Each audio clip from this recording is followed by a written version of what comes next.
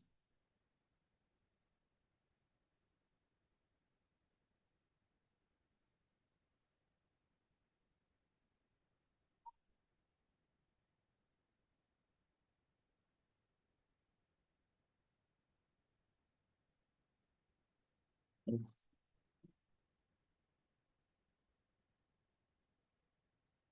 It's just like to take a moment to welcome everyone to come on the camera.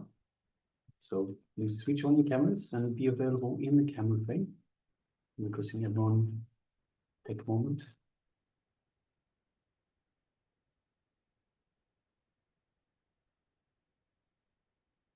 Soon we'll be revealing the contents of the page that we displayed for you just earlier. Yes, meanwhile, please take a moment and switch on your cameras.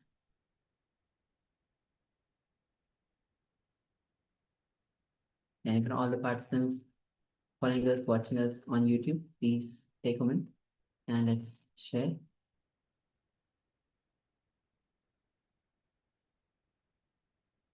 All right, so let's bring, yes, please, if you're writing, please continue to share. We'll be giving a few more moments, so please take a moment and share. Nithyananda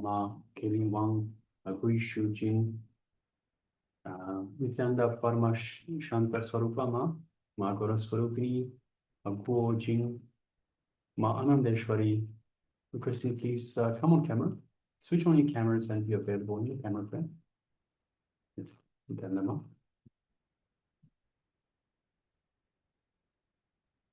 And if you have taken part in this power manifestation, if Paramashiva revealed to you what was written on that page that we displayed just briefly, and take a moment and share with us, whether it is a word, an idea, a topic, anything that was revealed to you in the way that it was revealed to you, take a moment and share.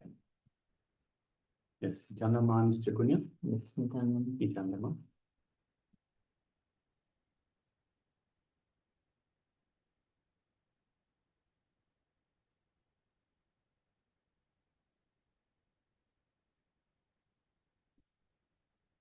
Understand, from the moment you sit down with the intention to manifest, you connect deeply to the divine. The connection is not lost, cannot be lost. You are manifesting. So everything that you experience that is revealed to you is part of this power manifestation, is because of your feeling connection, your space of oneness with the divine, your deep connection. So take a moment, whatever it is, don't judge, don't think this can't possibly be, don't have any self-doubts. Everything you experience is our manifestation. So please go ahead.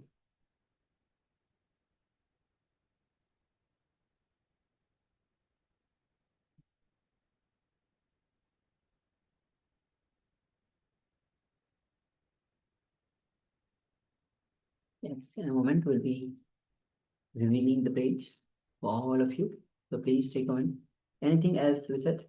Anything, whether it is the whole page, the content of the whole page, the paragraph, few sentences, few words, or any object or words that was revealed to you, you can share that.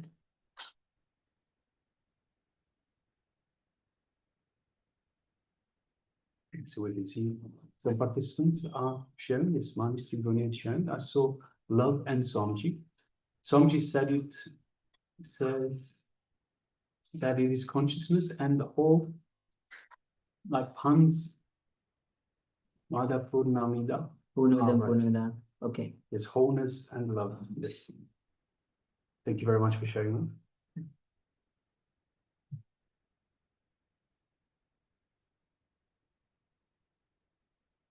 All right.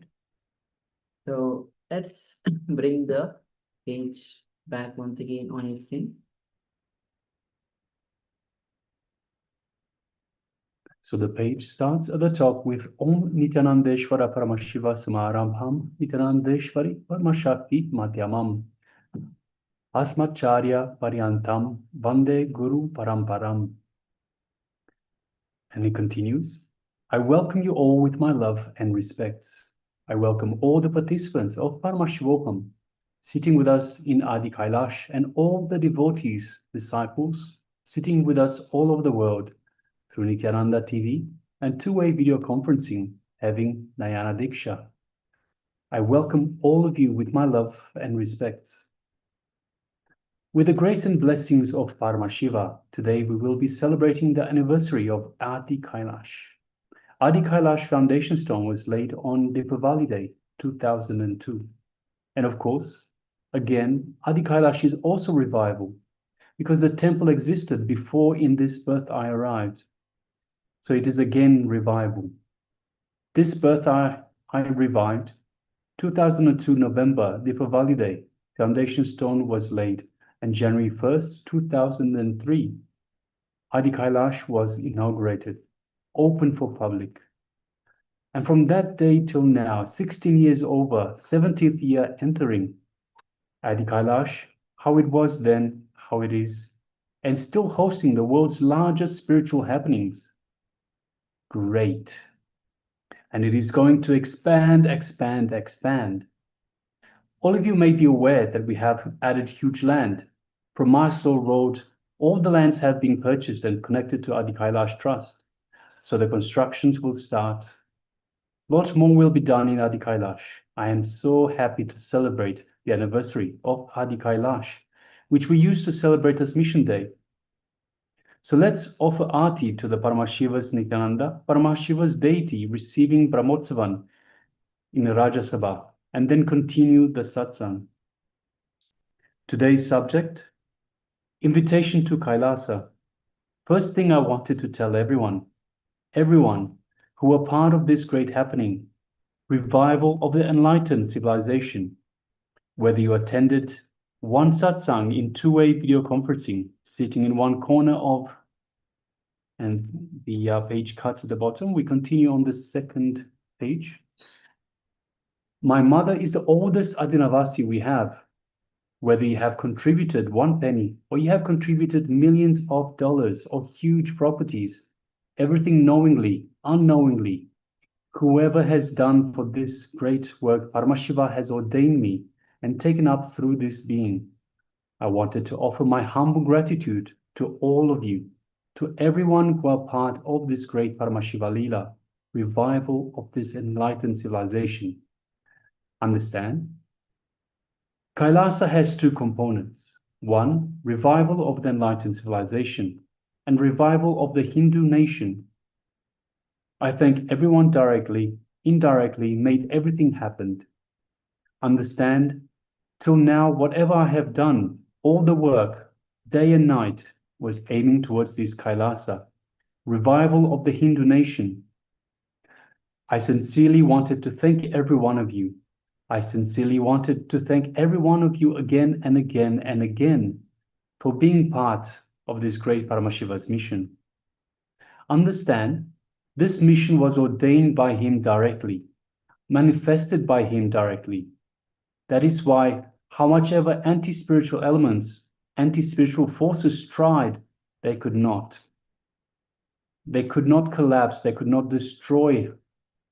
Paramashiva is, Paramashiva was, is, will be doing what he has to do to revive enlightened civilization and revives this Hindu nation, Kailasa, through this being, through this body, through this being.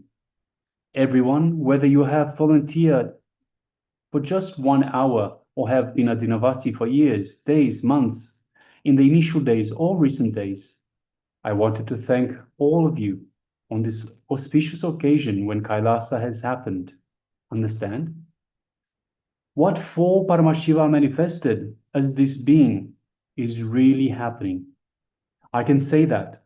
Today morning, some of my sannyasis is telling, Swamiji, your face is shining too much, more than usual. Something extraordinary? Guys don't know. It's a joy of success. When whatever is said and done, mother knows she's going to deliver the baby. So the second page is also cut here. So yes, this is what we had displayed for you. For this power of quantum memory. So it's a beautiful passage from the Supreme Pontiff of Hinduism, from Swamiji, about Adi Kailasa and about Kailasa itself. All the hardships and all the work that has been done to build Kailasa, to revive the Hindu civilization, to revive the enlightened civilization.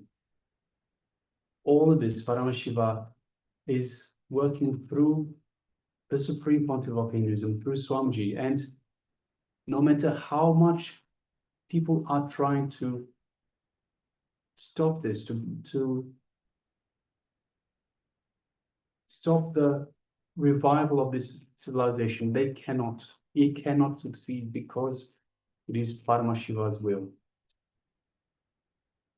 All right, so let us have a look at the sharings. We have Manistra Gunya that says, I saw love and Swamiji. Swamiji said it was consciousness and a whole, yes. So Ma, very much spot on, Ma. Everything about Paramashiva, everything about Paramashiva manifesting in the Supreme Pontiff of Hinduism, in Swamiji, and about Kailasa, the great revival of Kailasa, the enlightened civilization. All right, so with that, let us move on to the next segment. Yes, and the next segment is going to be a question and answer session on super conscious happening. So before Swamiji has revealed on the superconsciousness happening, understand that superconsciousness happening is happening all the time. When we raise our frequency, we raise ourselves to that superconsciousness, we witness that superconscious happening. So it's going to be a very interesting question answer session by Swamiji. So let's come to the space of listening and let's begin.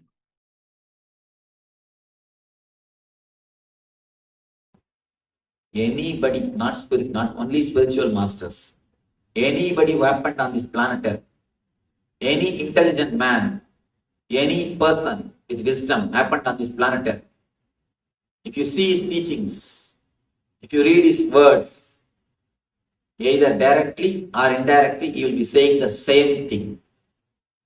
Infuse consciousness into your decision-making zone. Infusing awareness into the TQ zone is the ultimate teaching. Nothing more can be said. Nothing can be removed from this one teaching. All meditation, all spirituality, all techniques, everything is nothing but this one line. Infusing awareness into your TQ zone. Oh. That is the mysterious zone in which your decisions are made. If you can infuse a little bit of awareness, that's enough. You are already spiritual. You are becoming Buddha. Now, what is the way? We all know infusing awareness into your TQ zone is necessary. How to do it? How to do? A simple thing. Understand these three things. Whatever way your body moves, try to be inside your boundary. Try to be inside your boundary, wherever you are sitting. Just be inside your boundary. If you see your life, if you are in the house early morning, you are bothering about your office.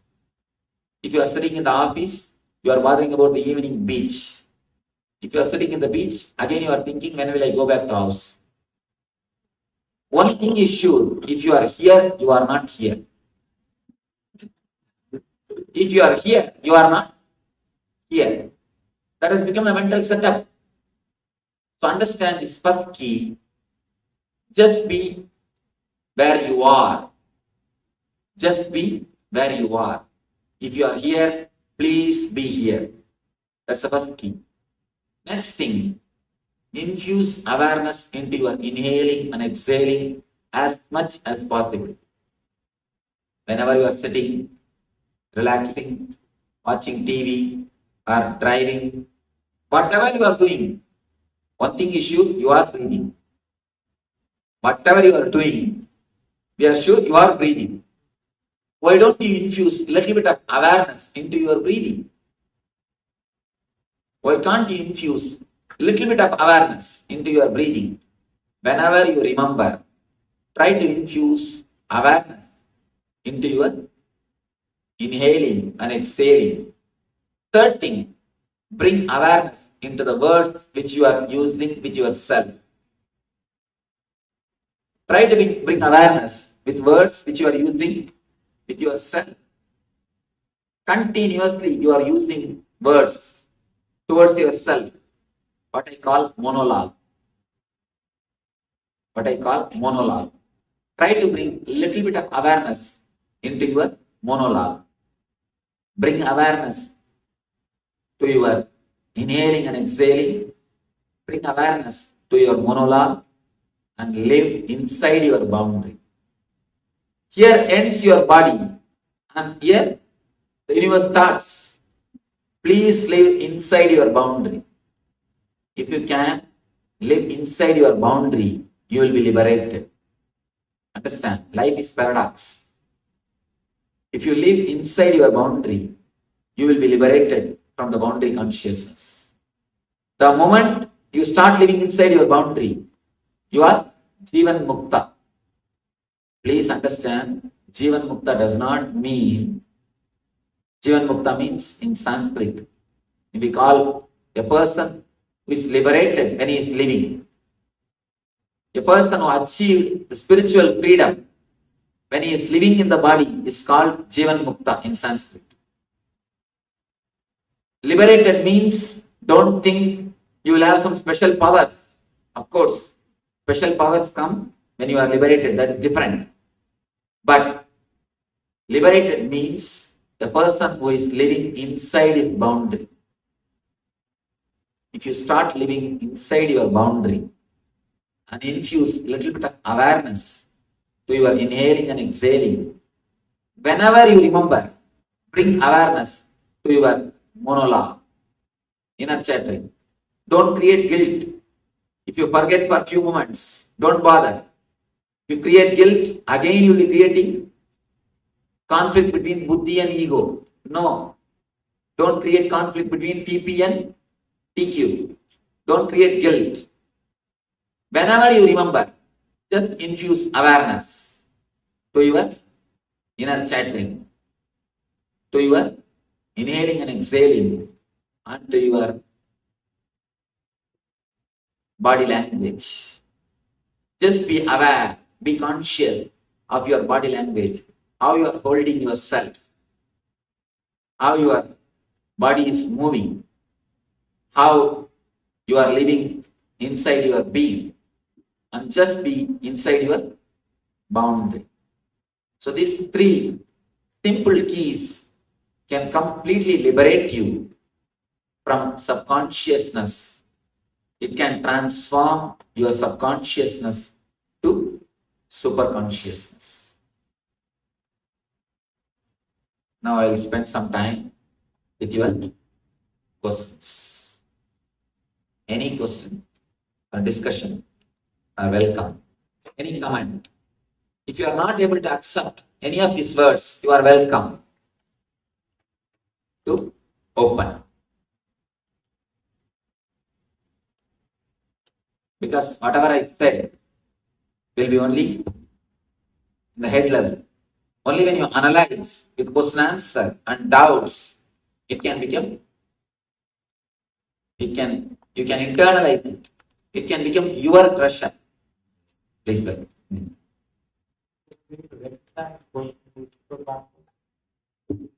Sorry.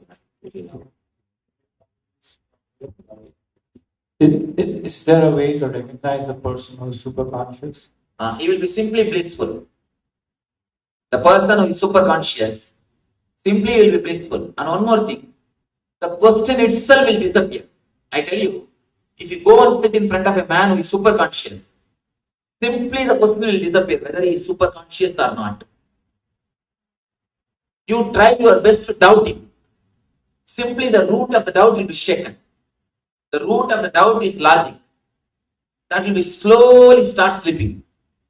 Even without your awareness, without even your awareness, simply the pillars which holds your logic will fall. People ask me, Swamiji, should I accept you as a guru? I tell them, never do that mistake.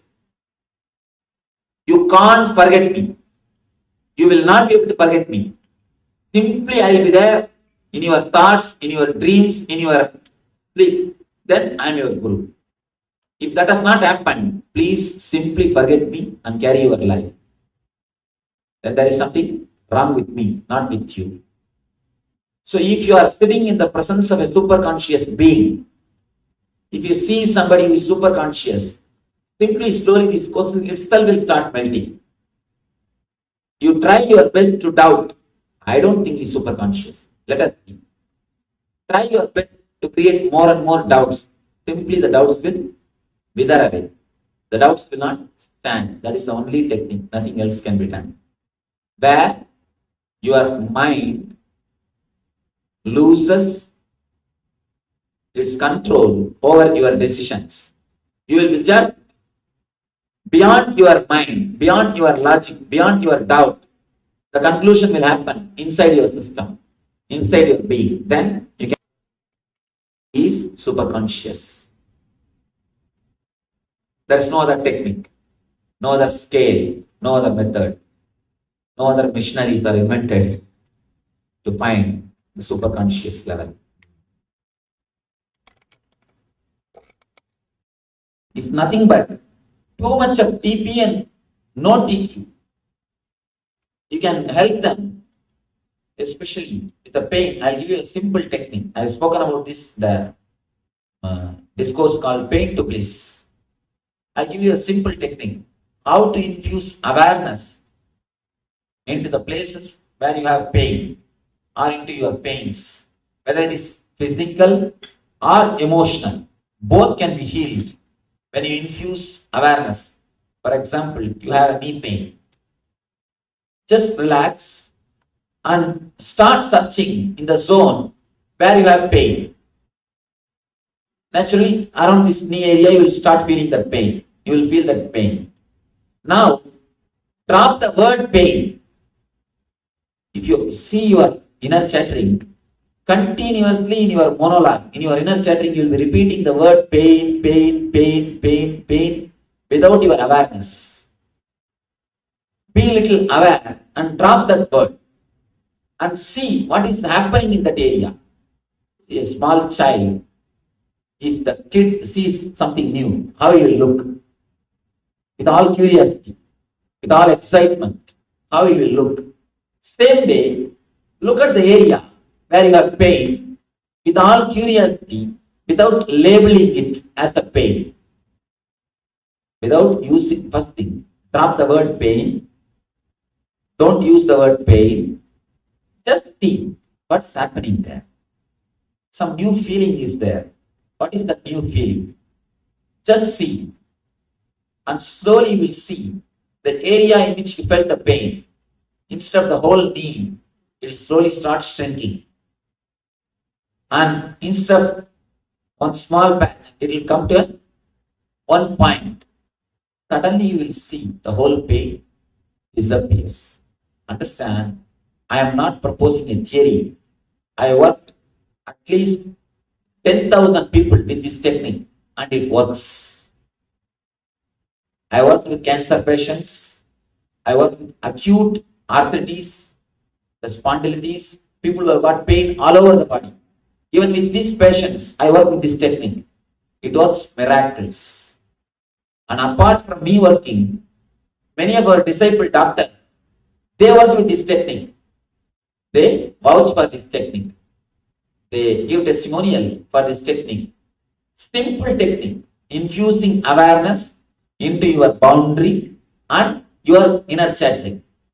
When you infuse awareness to your inner chattering, the word pain, just remove that word. It can be dropped. You will not be repeating it subconsciously, intensely and continuously. You will drop, please drop that word pain. That's the first thing. Means infusing consciousness to your inner chattering. Next thing, infuse awareness to your boundary. Live inside your boundary. Infuse awareness to the boundary where you have pain.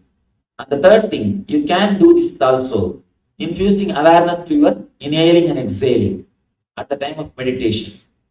These three things, if you can do, miracles happen. People come out of the physical pain and the sufferings. Now I will give you a small tips about this emotional pain. Again, infuse awareness to your inhaling and exhaling. All emotional pain is nothing but your inner chattering without awareness. Your monologue without awareness only leads to all emotional pain. If you can just infuse a little bit of awareness and edit continuously your inner chattering. Actually, we don't do censor. That is the problem. We don't censor our inner chattering. We just release the whole thing. For example, if the whole movie is released as it is from the studio without editing, will anybody see? They've done shooting. The whole shooting is just released without editing. The same thing we are doing in our life. Whatever happens, we don't put enough awareness, time, consciousness, energy to do the editing process. That is why our life is a mess. If you just release a movie without editing, it will be just a mess. Same way, if you releasing your inner chattering is what is living. If you start living without editing your inner chattering, you will make your whole life as a mess. So just infuse a little bit of awareness. Whenever you are in emotional pain, psychological pain, sit with yourself and start seeing your inner chattering, monologue. You will see that simple awareness itself heals you. It's a beautiful story. Not even a story, it's a real incident. One great king went to Buddha. He was sitting in front of a Buddha and he was simply shaking the legs like this, unconsciously. Suddenly Buddha looked at his, started staring the legs. The moment the Buddha gazed, the Buddha was staring, the Buddha started staring. King simply stopped the shaking. Automatically stopped the shaking. King asked Buddha, how can I stop my mind? Buddha said, the same technique. The moment you became aware, you stopped shaking. The shaking of the legs stopped the moment you became aware. Same way, the moment you became aware of your mind, it stops. The moment you became aware of your emotional pain, psychological suffering, it just gets healed. All you need is infusing awareness.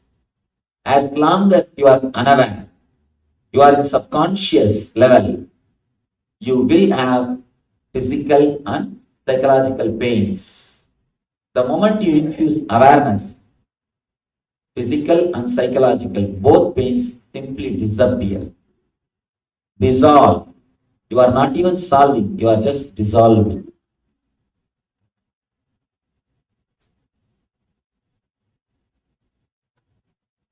One request. Before trying these techniques, please don't decide it will not work. That's my simple request.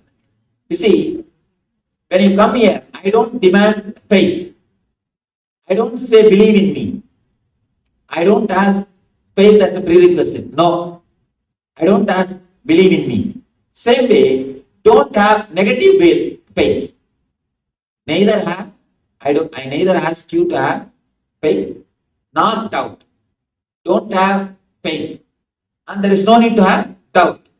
Just have a simple curiosity to try. Just like a scientist. See, a real spirit of the science is trying to analyze, trying to work, trying to explore. Any hypothesis can be proposed. They'll try to explore.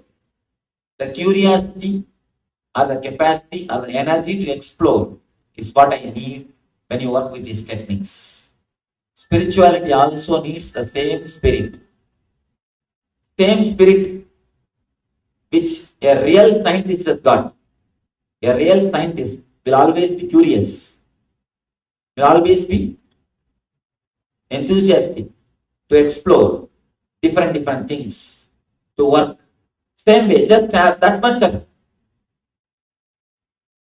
energy or courage to explore. Then you will see miracles will be happening in your being. You will be simply transformed. When you listen the techniques, it looks so simple. You think, no, this all will not work. Or if you feel it is too complicated, then you think, oh, it is too complicated, it will not work. So both the way, you come to conclusion before practicing. Please don't. Swami, recently I did the mantra meditation. Lot of thoughts are coming. How can I stop not coming? What you are doing some mantra. Yeah, doing meditation. Meditation of which mantra? Which meditation technique? I do mantra from Baba. Do mantra from? Oh, I think, sorry. Lot of thoughts are No. Any technique which is taken from some master, you should ask the advice, suggestion also from that same master. Because she wants you to grow in a particular way. So that is why she gave you some particular technique. It's a technique. When I give you some suggestion, naturally there is a possibility of disturbing you. So no, what I am saying, I should not give any suggestion. Suggestion or advice should be given only by that person. Because only she knows how much you have grown. You understand? See, now I can give you, I can simply give you some suggestion. But naturally, I do not know how much it will help you. Because only the person who designed the technique, see, only the Ford company can release spare parts for Ford cars. Only the person who launched the product can release the spare parts also. Only he knows the repairing and maintenance method. Same way, she gave you the technique. Now only she can give you the solution. And one more thing, you must follow only her solution. You should not, I request, don't follow my solution. Because my solutions are given to the people who are practicing my techniques. That's the understanding. Yes. You have used two words to be infused in the PQ zone. Consciousness and spirit. Please little more wide. What is the difference? How do sorry. I know? How does one know? Sorry that I'm not able to hear because of the sound. You use two words yes, relating to infusion in the PQ zone, consciousness and spirit. What is the difference and how does one know Which one is, what one is doing? When you are working, it is called consciousness. When you are achieved, it is called spirit. That's all. When you are working, when you are trying to infuse consciousness, along with your consciousness, naturally few thoughts will be there. In the working time, it is called consciousness. When you achieve, it is called spirit. It's like a, let me give you this small example. Consciousness is like a 18 karat gold. Spirit is like a 24 karat gold. That's all. And if you don't have any doubt, you can be sure you achieve the spirit. The work is over. If you are having doubts, but still you are working, then it is consciousness. That's all. Consciousness is the path. Spirit is the realization. We can say the superconscious can be called as spirit. Consciousness is like you are working. You are trying to move on the path. That's all. Let's give the mind. I used to practice Vipassana meditation for a long time, and then you become very calm and blissful. And then I stopped, unfortunately, for some time. And then when I started again now, there's so many dark and sort of very depressed feel for some time. And I'm not able to get over that hump. Oh, that's a nice question. Actually, if you have suppressed a lot of emotions and do Vipassana, you will have this feeling. Whatever you have suppressed, your suppression, depression, everything will come up. The best way, before doing this technique, start doing some catharsis. Either do some loud Glasgolia, which we call Manipura meditation. Glasgolia means just shouting in the language which you don't know for 5 minutes. Just start screaming. You may feel funny, but when you do it, you will understand all your suppressed emotions will be simply cleansed. I always make people to do this technique in my meditation camp. In our meditation camp, the first we do is catharsis. Throw away whatever you have. See, once all the garbage is taken out, simply meditation happens to you. I will not force sanity upon you. Once the insanity is pulled out, sanity happens to you. Simply the sanity blossoms in you. Simply it happens. So before doing the Vipassana, for a few minutes, for 5 to 10 minutes, if you can just blabber or start screaming, just loud noise, do something like this, nonsensical. You will see simply your whole mind and body settles into the meditation without falling into depression. You will vomit everything out.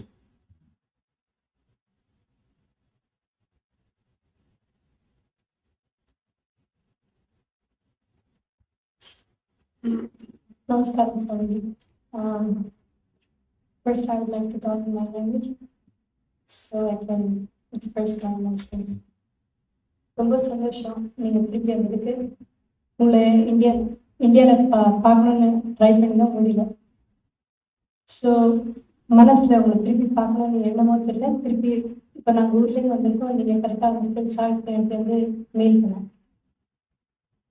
Last time when I attended the discourse in the temple, I had so many questions. I didn't want to ask. Some questions were kind of, I felt silly and I was kind of shy. But this time when I attended the discourse, you're actually, I always tell people who feel shy to ask questions. You see, why do you feel shy? If you ask, you think you will look like a fool. Everyone will be looking at you. You will look like a fool. If you ask, you will look like a fool. You may look like a fool. If you don't, you will be a fool. Whether to look like a fool or be a fool is our decision. So it's always better to spell out. If we don't ask, we will be a fool. If we ask, at least we will only look like a fool. We will not be a fool. We will have an answer. Okay. But this time, most of the things which you're explaining now, it's it's clarifying everything which I heard in the temple. So I'm a slow listener and probably slow in breath. Actually, this is the science of the whole thing. This is the science based on meditation techniques are created. This is the science based, you can create meditation techniques. This is the master key for all the meditation techniques. Meditation techniques are the master keys. This is the master key of the master keys. I did notice a difference in me after I met you last time. My actions changed. Probably more awareness came. I'm a lot more less. Before I was very hyper. I think I'm in the medium scale. Maybe I have to bring down myself. Probably by the time I meet you next time, I'm going to be a different human being. So that's nice. So as for now, I'm like so joyful. No question. That's nice.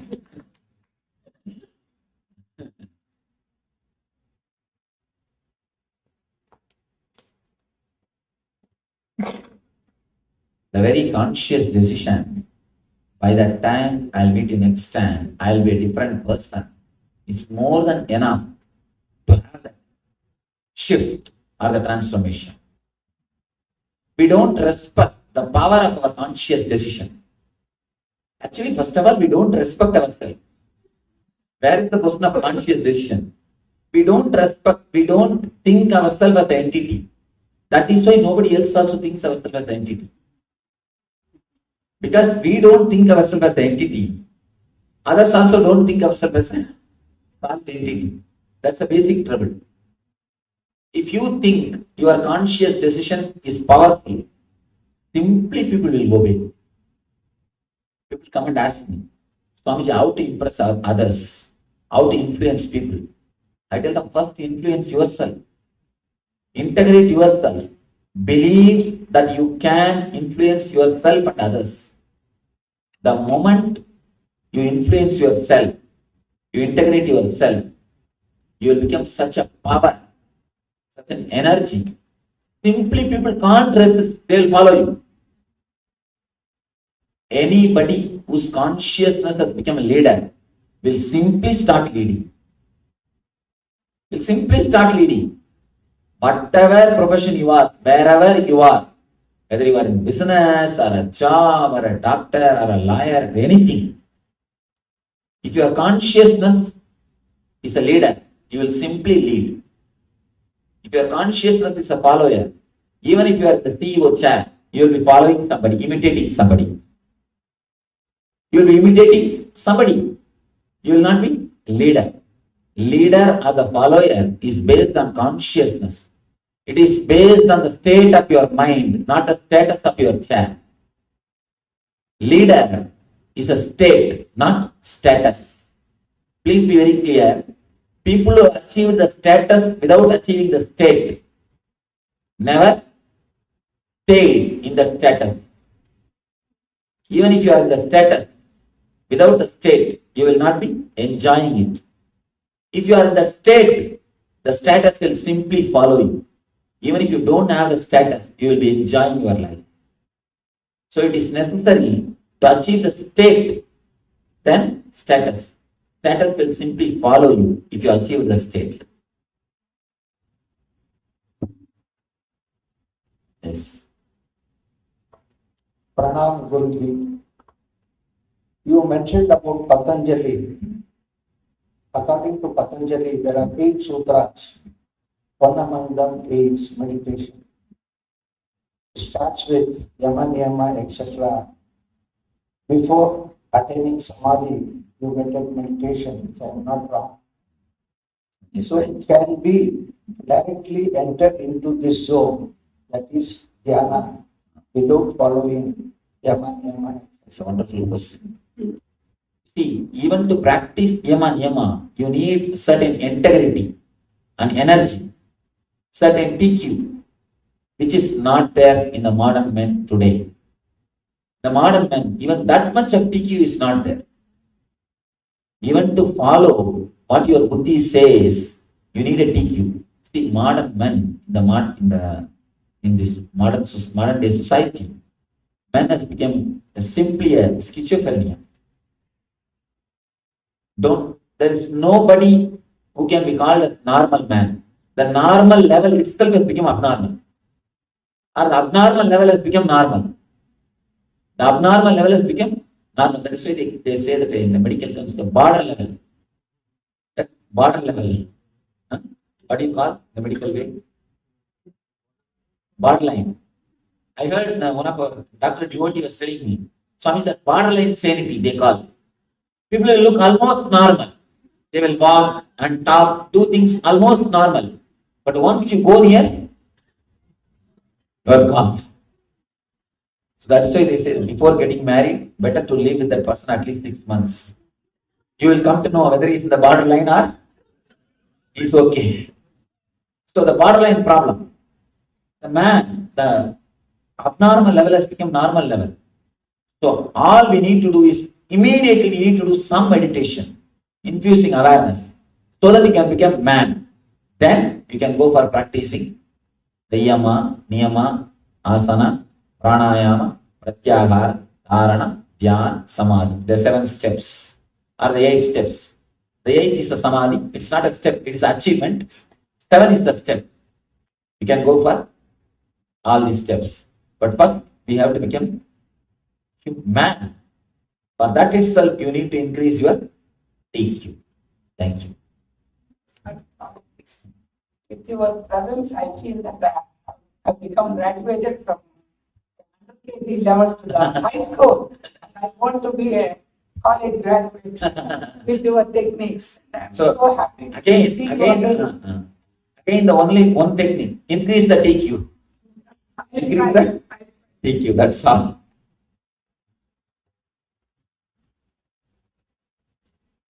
Actually, when you increase the TQ, that's the real Nidhi. Lakshmi means increasing the TQ. Lakshmi, the very word in Sanskrit, means increasing the TQ. When you increase the TQ, with the same house, you feel more comfortable. With the same furniture, you feel more luxurious. With the same people, you feel blissful. With the same situation, you feel joyful. Actually, Lakshmi is added when you increase the TQ. Of course, because of your right decision making, wealth is also will be added. You will have a bigger car. When the moment the TQ becomes big, your car will become big, your house will become big, your life will become big, everything will become big. Because of your decision making power, because of your clarity, that is true.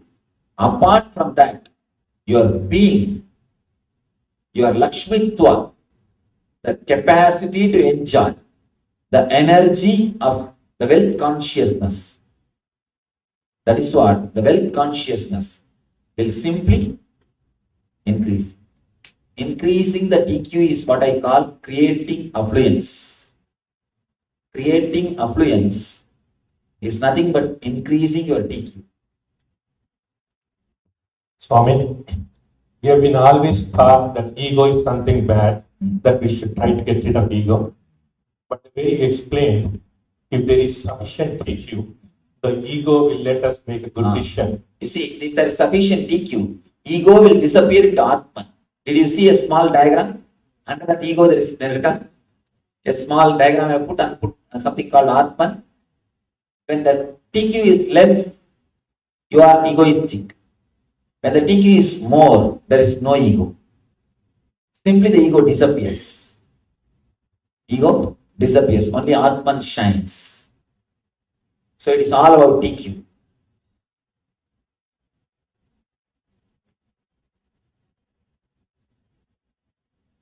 I think it is time. We'll end the session. So I pray to the ultimate divine, the divine energy, the consciousness, eternal bliss which is in all your hearts. Let you all understand these great truths and let you practice and experience the eternal bliss, Nithyananda.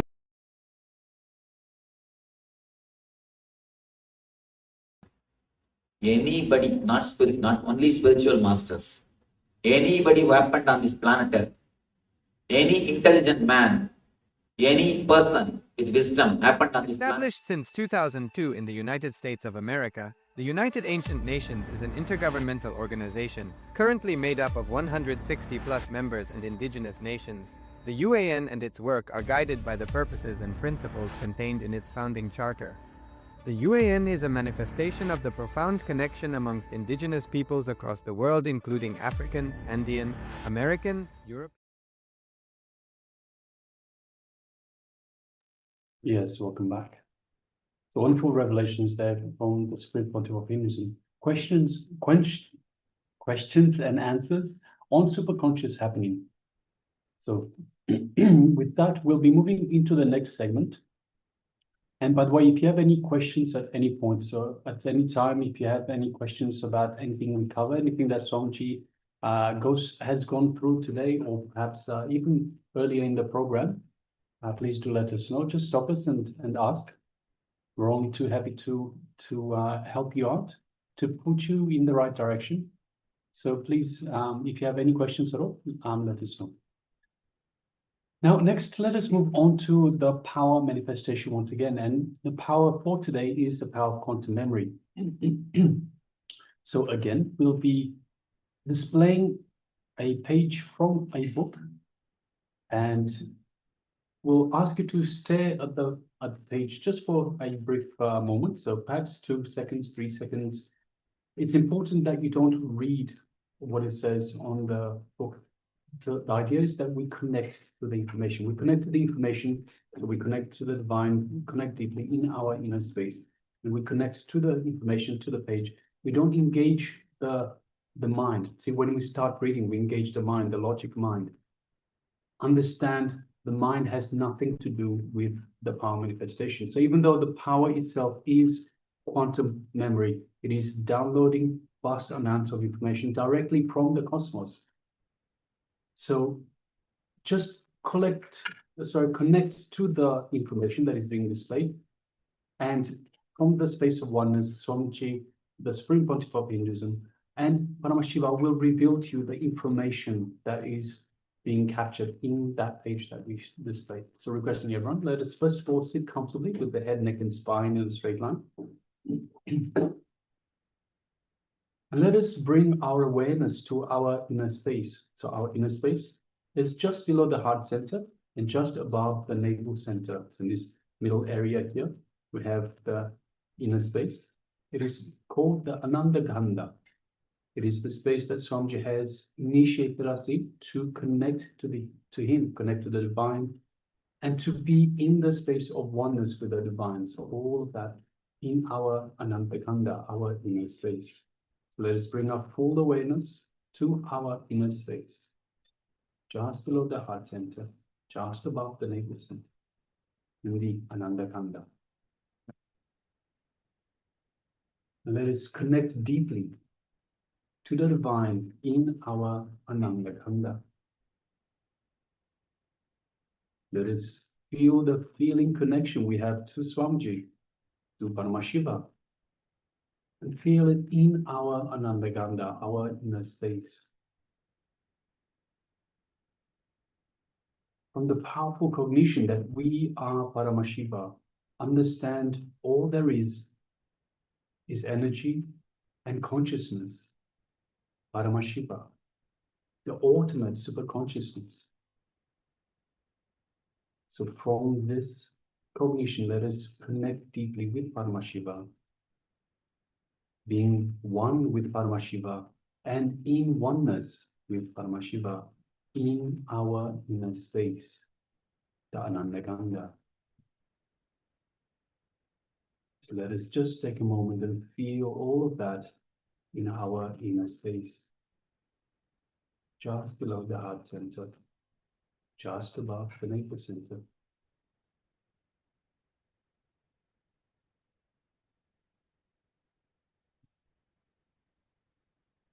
Let's feel this space of oneness, this deep connection to the divine, to our true self. Let us feel ourselves expanding in all directions, reaching out to cover all of existence, reaching out to the entire cosmos and beyond.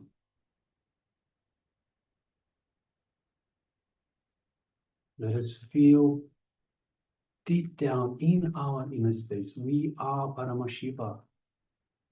We are everything, everywhere, throughout all of time, all the dimensions. Bring that feeling in your inner space and connect deeply to Paramashiva.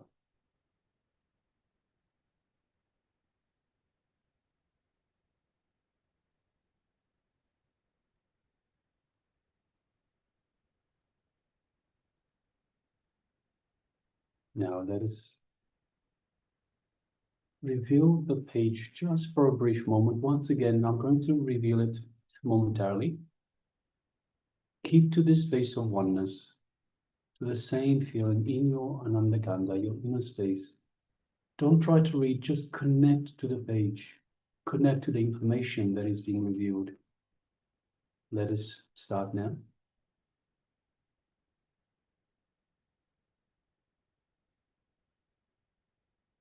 All right. So now that we've created that connection to the information being revealed, let us start chanting the Mahavakya to connect deeper to the divine and to Swamiji. Om Nithyananda Paramashivoham. Om Nithyananda Paramashivoham. Om Nithyananda Paramashivoham. Let's continue chanting the Mahavakya throughout this power manifestation.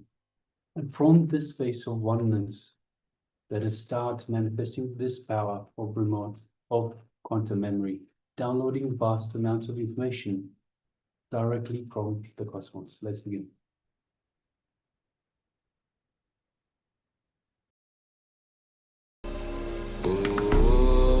Nithyananda Paramashivoham.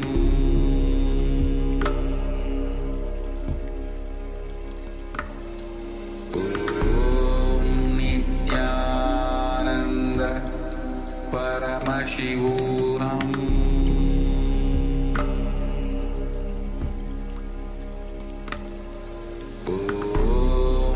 Nithyananda Paramashivoham.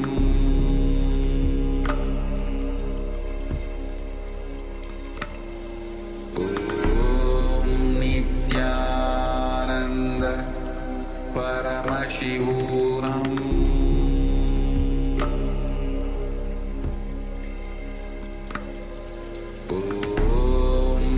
Nithyananda Paramashivoham.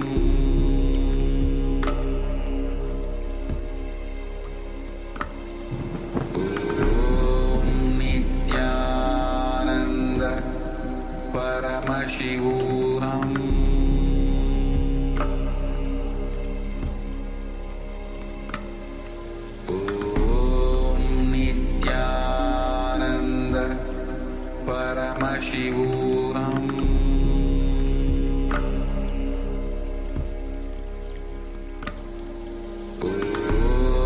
Nithyananda Paramashivoham.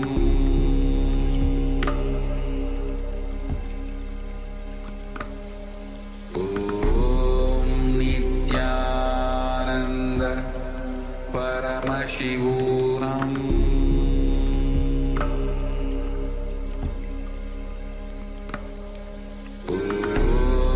Nithyananda Paramashivoham. Paramashivoham.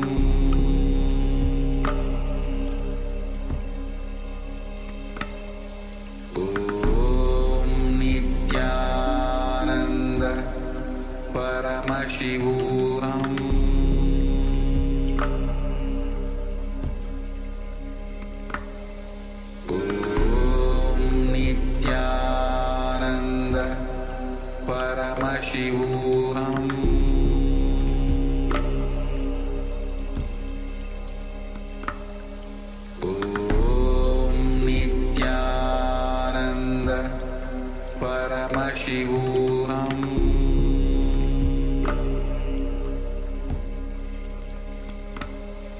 Om Nithyananda Paramashivoham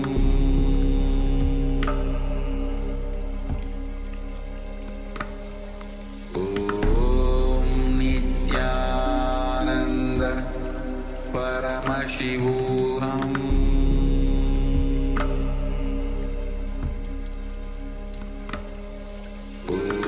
Om Nithyananda Paramashivoham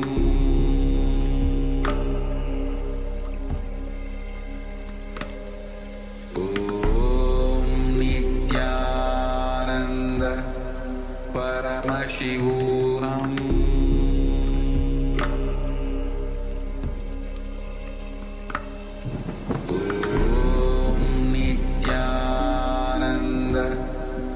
Paramashivoham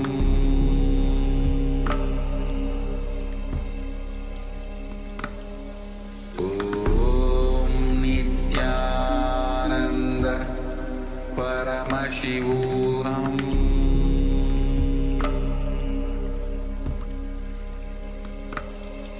Om Nithyananda Paramashivoham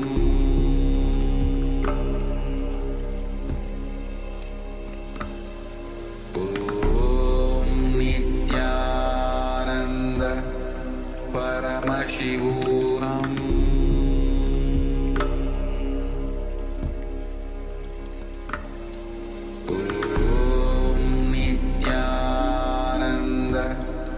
Paramashivoham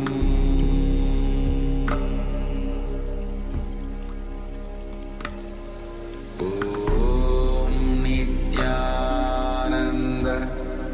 Paramashivoham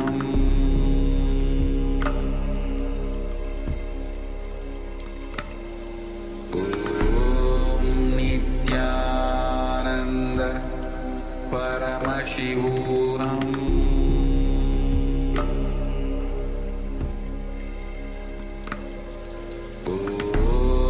Nithyananda Paramashivoham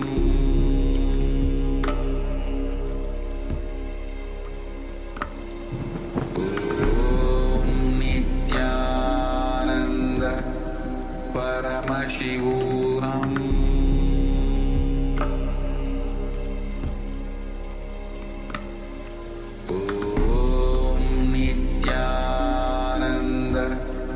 Paramashivoham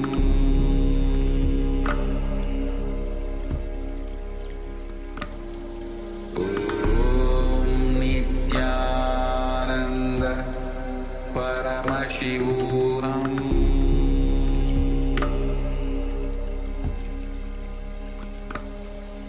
Om Nithyananda Paramashivoham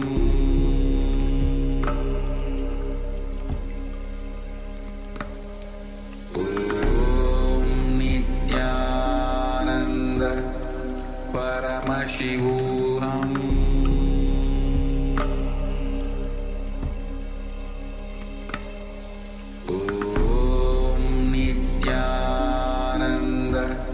Om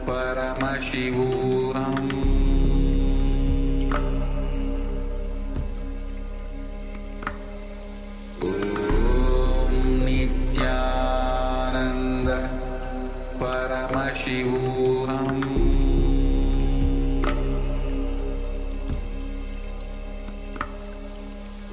Om Nithyananda Paramashivoham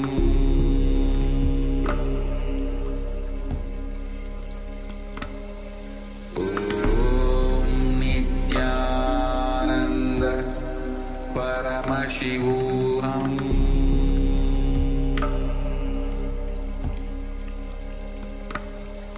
Om Nithyananda Paramashivoham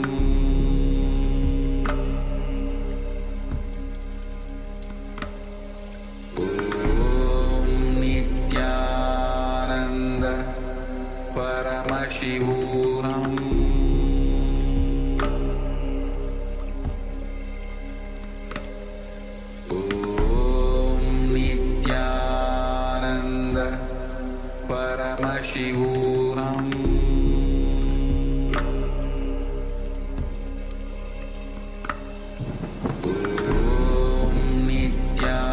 Nithyananda Paramashivoham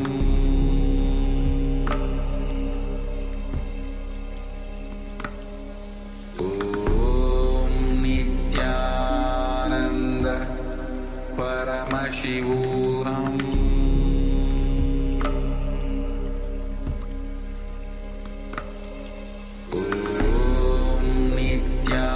Nithyananda Paramashivoham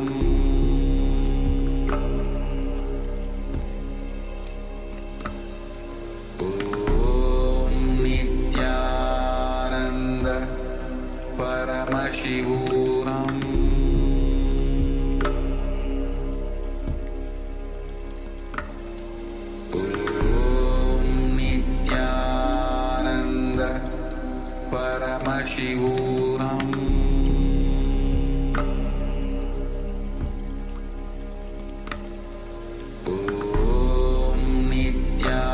Nithyananda Paramashivoham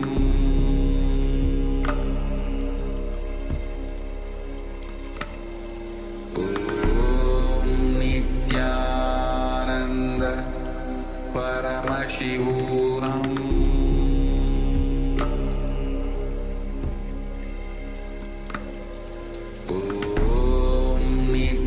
Nithyananda Paramashivoham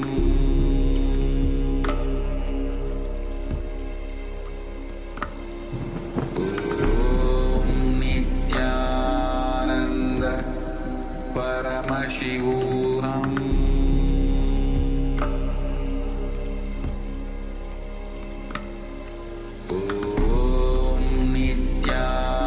Nithyananda Paramashivoham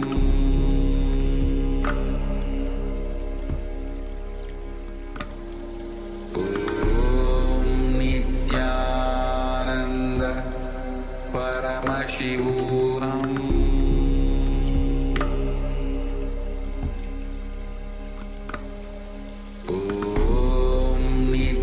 Nithyananda Paramashivoham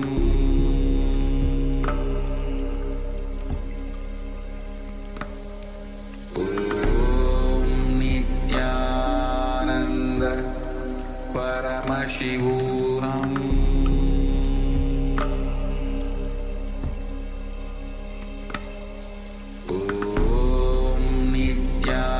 Nithyananda Paramashivoham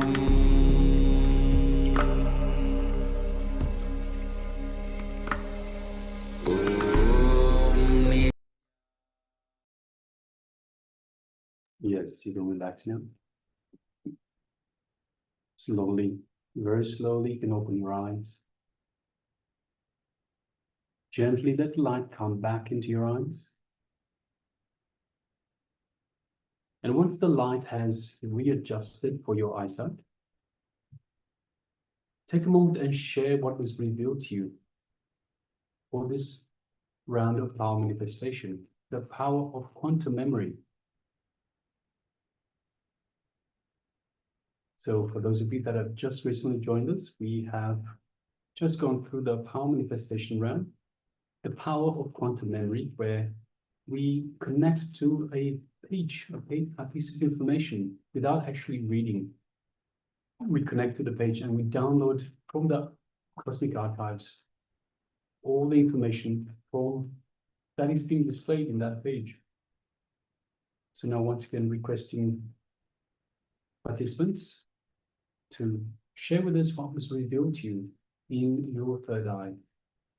What did Paramashiva reveal? Please go ahead.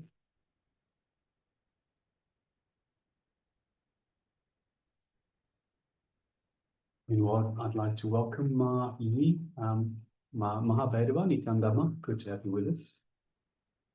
We also have Ma Guru-jin, Ma Gora Swarupini, Ma Namdeshwari, Ma Guru Shu-jin, Ma Kaili Wang, Ma Nithyananda Paramashanta Swarupini, and Ma Shamin News. And of course, we have Matthew Vaiskar. Good to have you all with us. Take a moment and share with us, if you have taken part in this power manifestation, share with us what was revealed.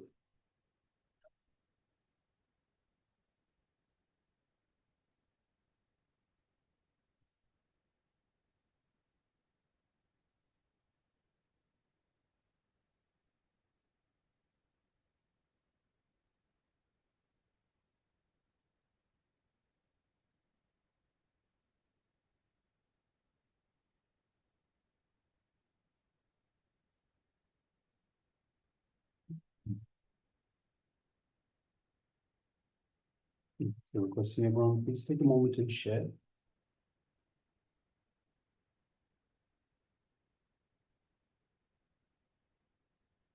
And meanwhile, we'll be getting ready for the next revelations that the Supreme Pontiff of Hinduism is going to take us through, which is on Vedic Renaissance.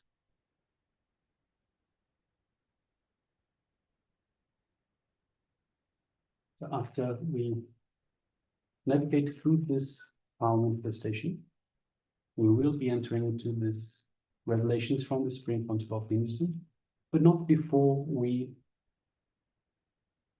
check once again the book that was displayed for you for this power manifestation.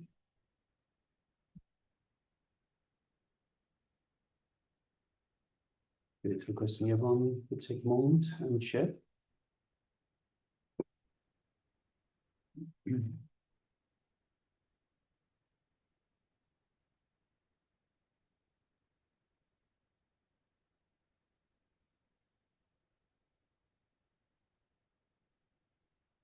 All right, so if you're still sharing, please continue to do so.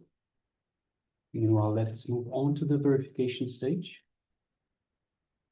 So here we'll be displaying once again the page that we had displayed for you just now. Just momentarily. So yes, this is the page that we had displayed for you.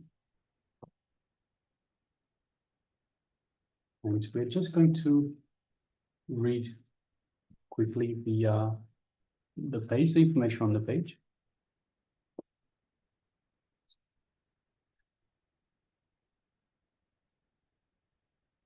The problem is, although religions were created with the single purpose of helping man realize that he is God, for man to experience God in him, over the years, religious priests started using religion as a tool to distance man from God and to create a permanent doubt in him about realizing God, so that he may become dependent on them for it. This is how they have been playing with us. Once they sow the seed of doubt in us, we start looking to them for solutions, for techniques. Then they pose to be mediums between God and us and start controlling us.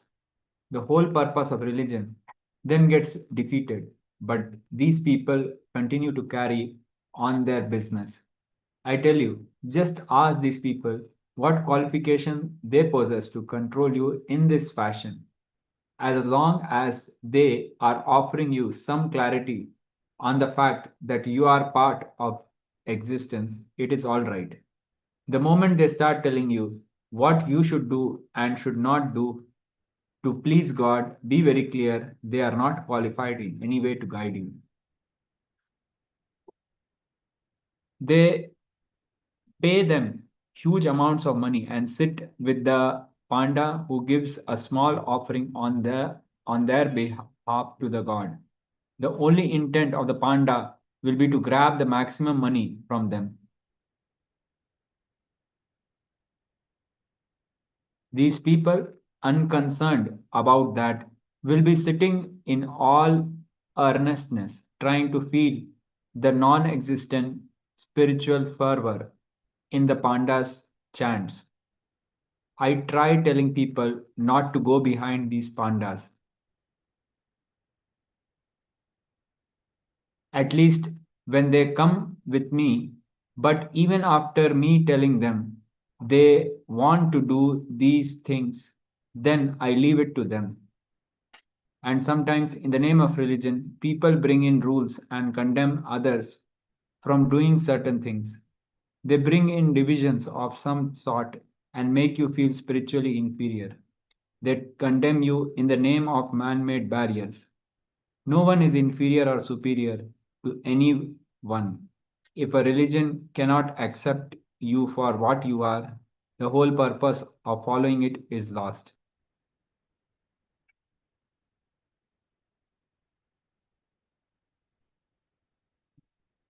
Yes, so this is what we had displayed for you earlier.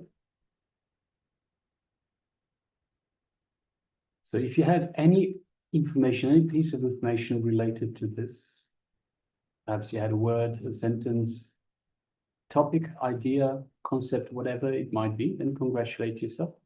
Congratulations for manifesting. And we recommend that you share as well. So whatever is being revealed to you, you share that revelation. Because by sharing, first of all, you trust in your connection to the divine. And this is the most important bit. Understand once again, we are divine beings having a human experience, not vice versa. And through this trust in the connection, we kindle this connection, we get closer to our divine self, closer to our real self, who we really are. And that is the supreme superconsciousness. We are Paramashiva. As we have even the Mahavakya that Swamiji has given us, Om Nithyananda Paramashivoham, which means Om, in eternal bliss, I am Paramashiva. And secondly, of course, so this is one part. And secondly, of course, when you share as well, others get the confidence, others get inspired. So you're enriching others as well through your sharing, your contribution, and they'll be enriched, they'll be feeling confident to share as well, and you help their spiritual growth as well. All right, so now let us move on to the next segment. As we mentioned already, the next segment itself is another revelation from the Supreme Pontiff of Hinduism on Vedic Renaissance. We're requesting everyone to come to the space of listening once again. Let's sit comfortably with the head, neck, and spine in a straight line, and let us begin.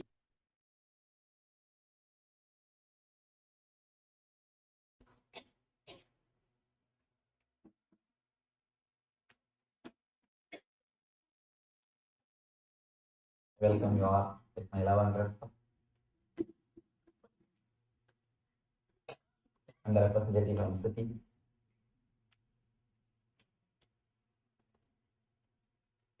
Today's subject is Vedic Renaissance.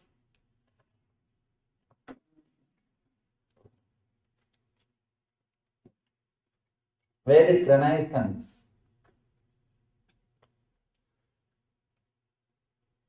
First, let us understand why the Vedic Renaissance should happen. Because this tradition, the Vedic tradition, again and again reminds you to achieve something in the inner world. It's like a constant reminder, constant inspiration to work on the inner world, to transform yourself, to experience the different space, different world.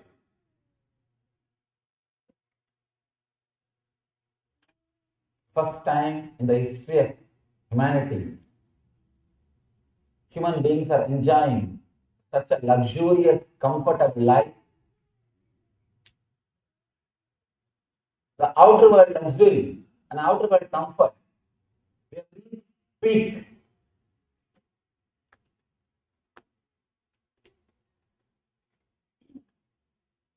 The medical care or the outer world comforts or the communication or luxury, you just can't imagine what you have achieved. Same way, just like how we are in the peak of luxury and comfort, We are in the peak of suffering and misery in the inner world. Humanity has never suffered so much in the inner world. The spiritual poverty, we call that as a spiritual poverty. We are living in a world which is experiencing spiritual poverty. Only Vedic Renaissance can fill the gap, can help the people to achieve peace and bliss. Only with the Vedic Renaissance, people will be able to experience even the comfort and luxuries they have created. Understand? Through the outer world, through the outer science, you may create a beautiful bed, but only in the Vedic system you will have deep sleep.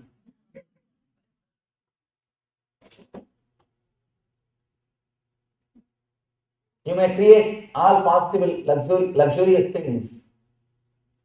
You may create all comforts. To experience peace, to experience life, you need Vedic Renaissance. Somebody needs to remind you. Somebody needs to give you the experience that you are beyond this body, beyond this mind. You are beyond all the sufferings of the outer world. Your inner space is untouched by anything belongs to outer world. Only Vedic Renaissance can do that. Experiencing the spiritual truth, experiencing the inner world, experiencing your own consciousness can happen when the Vedic Renaissance happens inside you. Understand? When I say Vedic Renaissance, I am not telling you to go and change the whole world. No. Let the Vedic Renaissance happen in you first.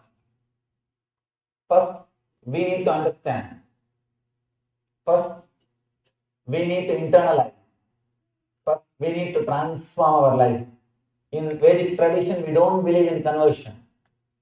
We don't believe in going around and preaching. We believe more in practicing.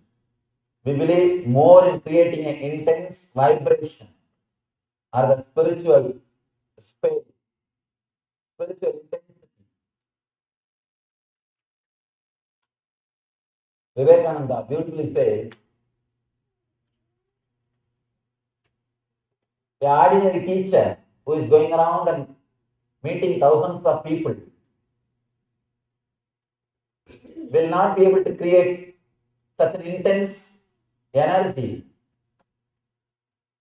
like a person who is sitting in a cave and just radiating his enlightenment. Understand? Vedic Dharma is so courageous. It discourages even preaching.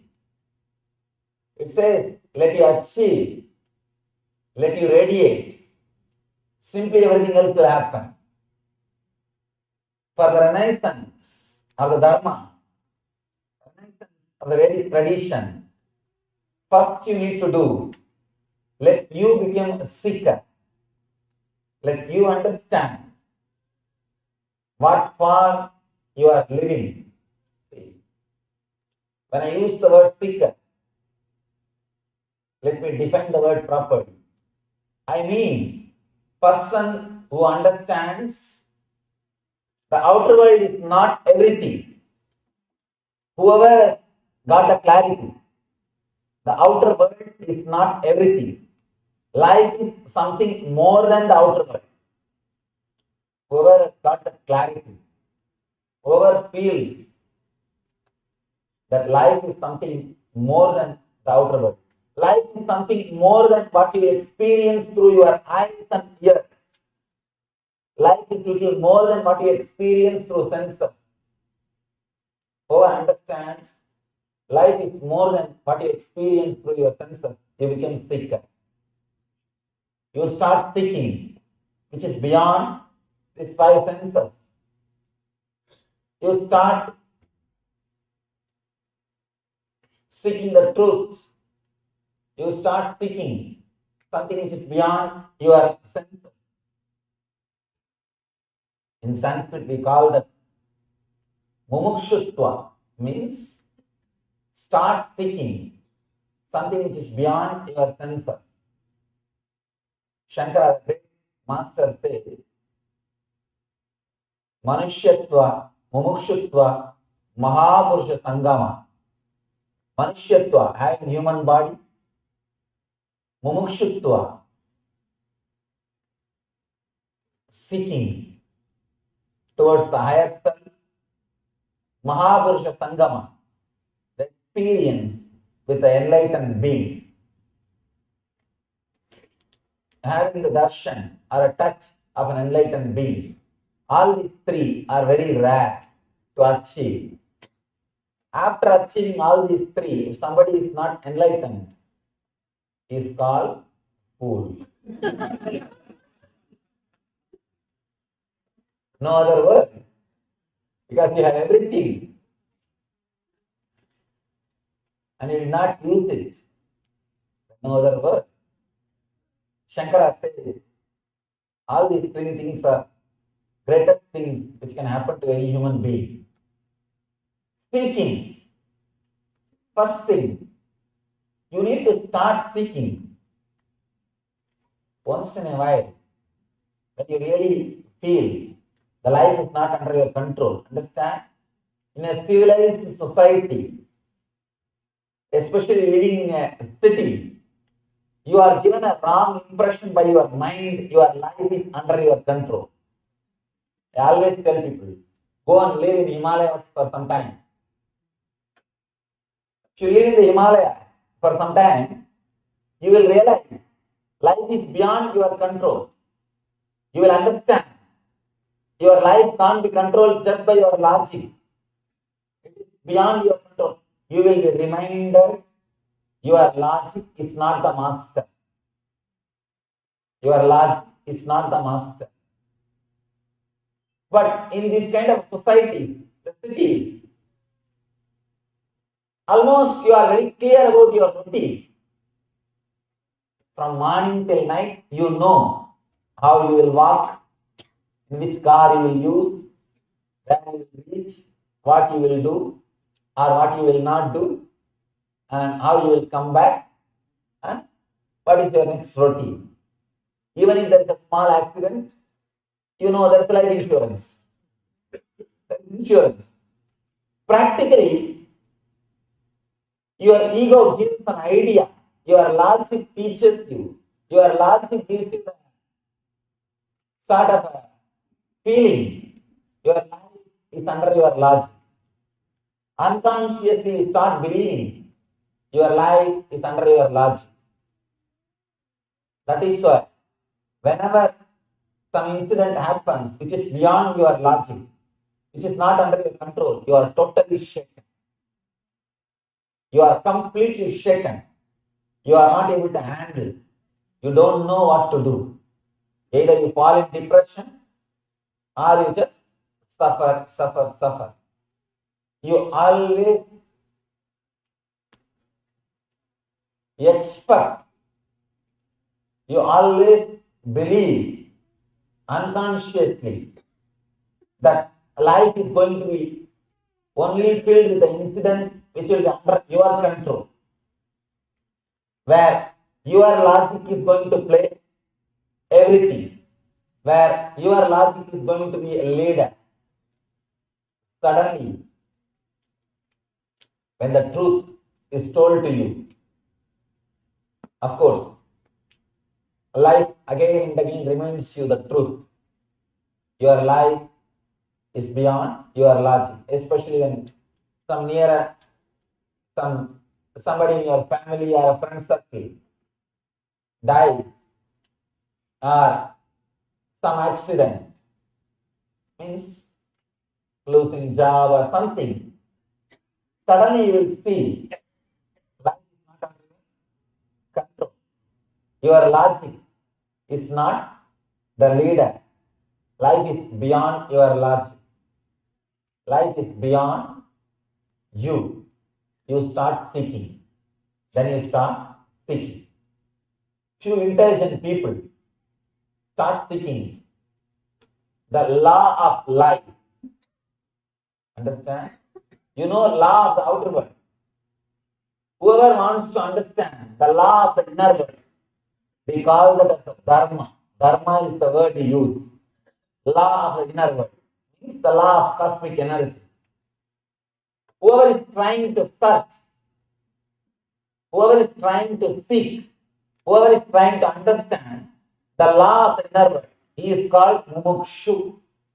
He is called seeker. First thing, you need to work, you need to start seeking towards the law of life, dharma. What is really dharma? What for the human birth is offered to me? What I am really supposed to achieve?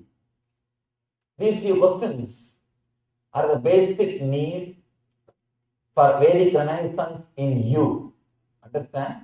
If Vedic Renaissance happens in you all, that is more than enough. Don't bother how to create Vedic Renaissance in others.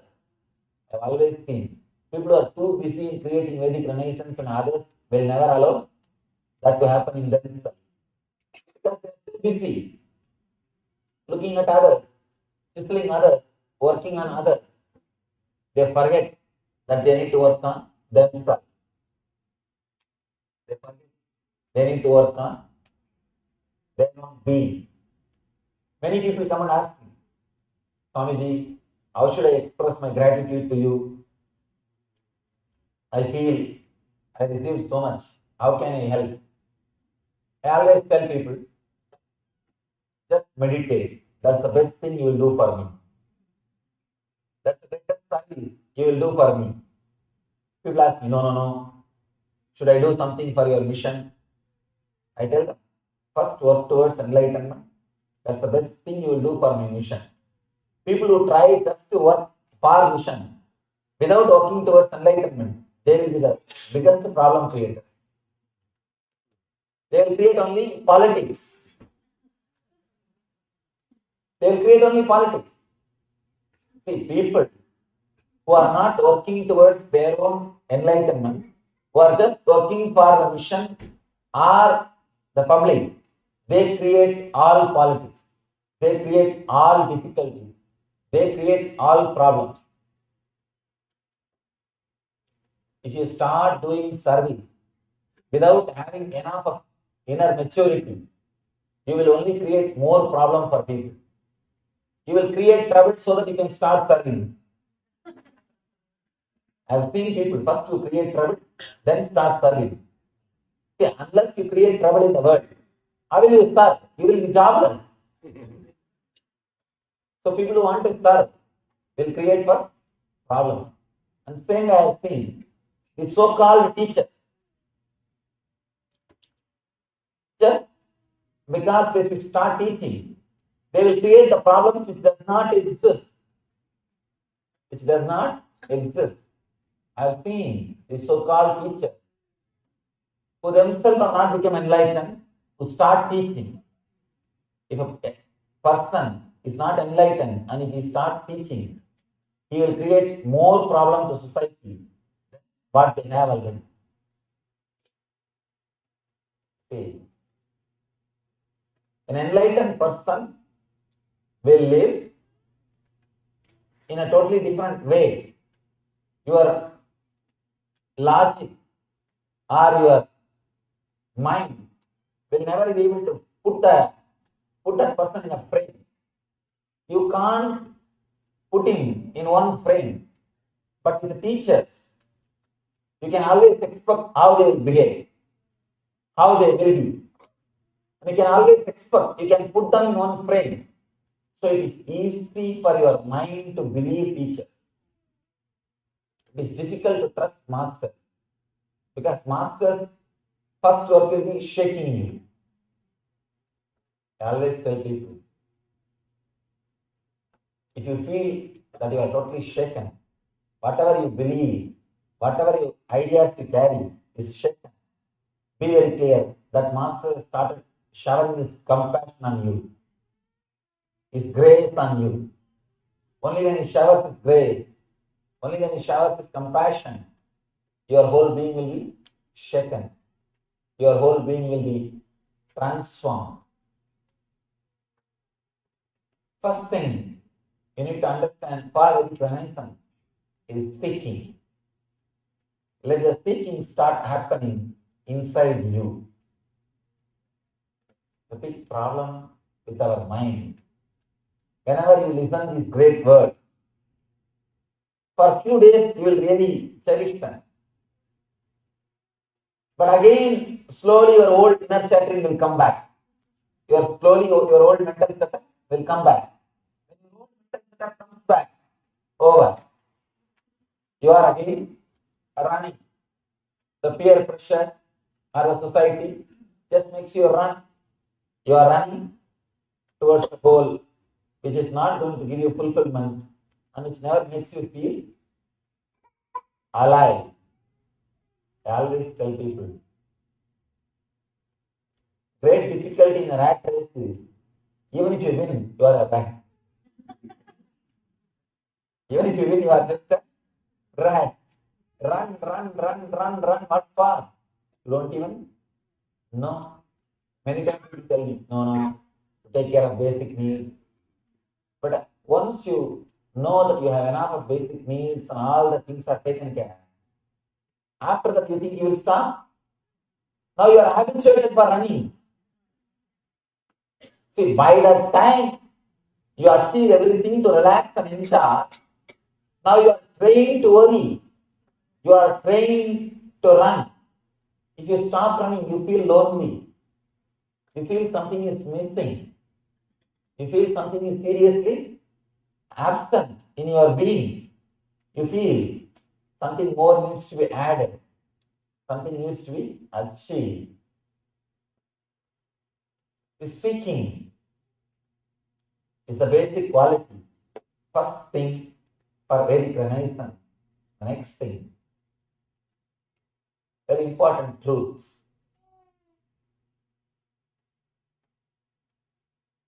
Seeking which starts in you should not be just an emotion, should not be just a thought. It should be a deep understanding. Seeking plus understanding leads to transformation. Just seeking. See, if you are just a seeker, anybody can give you words. Anybody can tell words to you. And it can be used for anything. You can be used. When the understanding is added to the seeking, you will see you are more balanced. When I say understanding, please understand this word understanding very clearly. Because this word is a very important thing. Use only one scale to measure what you are taught is right or wrong. Whatever ideas you are taught by masters or books, does it add more and more honesty in you? Means truthfulness in you. Does it add more and more consciousness in you? Does it make yourself more conscious, aware of all the inner happenings? Does it add more joy and bliss, ananda to you? Just use this one scale, Sat, Chit, Ananda. Are you becoming more and more honest, Sat, truthful? Are you becoming more and more Chit, aware, conscious? Are you becoming more and more Ananda, blissful, by the teachings or the master? This is what I call understanding. Please understand. Flood all the truth or message which you are receiving with this one idea. Are you becoming more and more intelligent, truthful? Only an intelligent person will be truthful in his life. Are you becoming more and more aware? Sit. What is happening inside you? Are you becoming more and more blissful? Ananda. Understand? These three will always be together because the same energy, different names. Your being, the life which is inside your body, if it expresses through your head, intellect, it is called intelligence, Sat. If it expresses through your heart, it is called consciousness, awareness, Chit, compassion. If it just stays inside your being, it is called Ananda, bliss. Same energy, three different names. Just see, whatever you are learning, is it making all these three in your life? Then you are traveling the right path. First seeking, then understanding. When the seeking and understanding is added, naturally you will start experiencing enlightenment. Do not think enlightenment is something which will happen in one moment. It will happen in one moment in the end, in a different way. But as of now, if you understand enlightenment as a gradual process, it will really help you. Enlightenment experience or the truth will be a sudden explosion, sudden experience. But as of now, if you understand that as a gradual process, you will be encouraged to move towards it, to work towards it. If you think of only the sudden enlightenment, the one flash, every chance you will fall in depression. People ask me, Swamiji, I did 2-day meditation, I did not become enlightened. God, I think he is waiting when you will close your eyes so that he can appear in front of you. I think he has got much better job. With the sudden enlightenment idea, we always have a problem of you getting depressed. But in the gradual progress, you will not feel depressed. You will be inspired to work more and more. As this understanding, are you becoming more and more intelligent, more and more aware, more and more blissful? These three will not be separate. It will be all always together. If these two things happens in you, the Vedic Renaissance is happening on the planet Earth. Understand? When you change, whole world will change. When your attitude towards yourself changes, you will attract different kind of people around you. Always there are people come and tell me,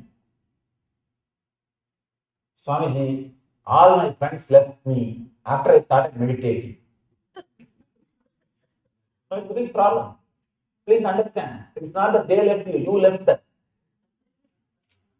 You don't have anything common. You don't have anything else to talk. I am successful in creating so many communities around the world. More than 1,000 people are living inside the communities. People ask me, Swamiji, how so many communities are getting created? I tell them, all we need to do is just create a real sincere seeking. Once you start really sincerely seeking, you will see that you are attracted towards a spiritual community and you attract a spiritual community around you. Automatically you attract a spiritual community around you. All I need to create a community is one sincere seeker. That's all. Only one sincere seeker in one city is enough to create a beautiful spiritual community. Because his seeking is so intense, he will attract that kind of people around him. Understand? When a seeker attracts the same kind of people around him, it will be such a beautiful, peaceful arrangement, peaceful community. No legal structure is necessary. No rules is necessary. No regulations is necessary. The whole thing will be so beautiful. The whole thing will be so clear. They will live in dharma. They will live in the natural law of life. Understand? The natural law is what we call dharma. When you all gather, you all just know. Simply you all feel, I think he will do that. He will do this. I will do that. Each one will stand and take charge of something. I call this as a dharmic administration. Administration through dharma. Administration through the natural law of life. Administration through the truth. Understand? The ancient Vedic tradition, the ancient Gurukulam system, there was no community based on birth. It was purely based on the activity. A person who doesn't have anything else except his time, who shares his time, is called worker. A person who shares little products, he can create little products through his time. He creates some products, some jewelry or clothes, something, and sells. He shares the products. He is called Vaishya, seller, merchant, business community. A person who shares confidence on an ideology, who inspires people to stay together, who keeps the whole thing alive, who is father of the community, he is called Kshatriya, the warrior community, or the inspirer.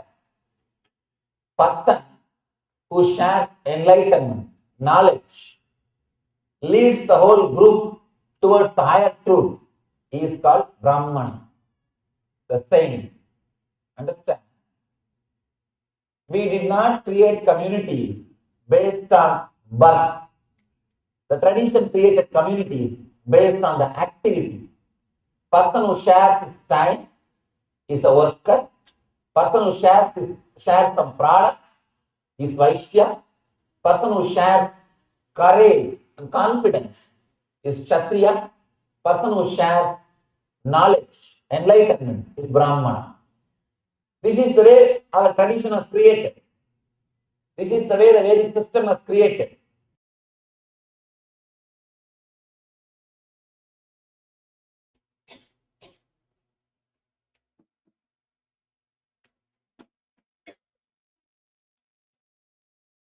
Welcome you all with my love and respect. And the representative from the city.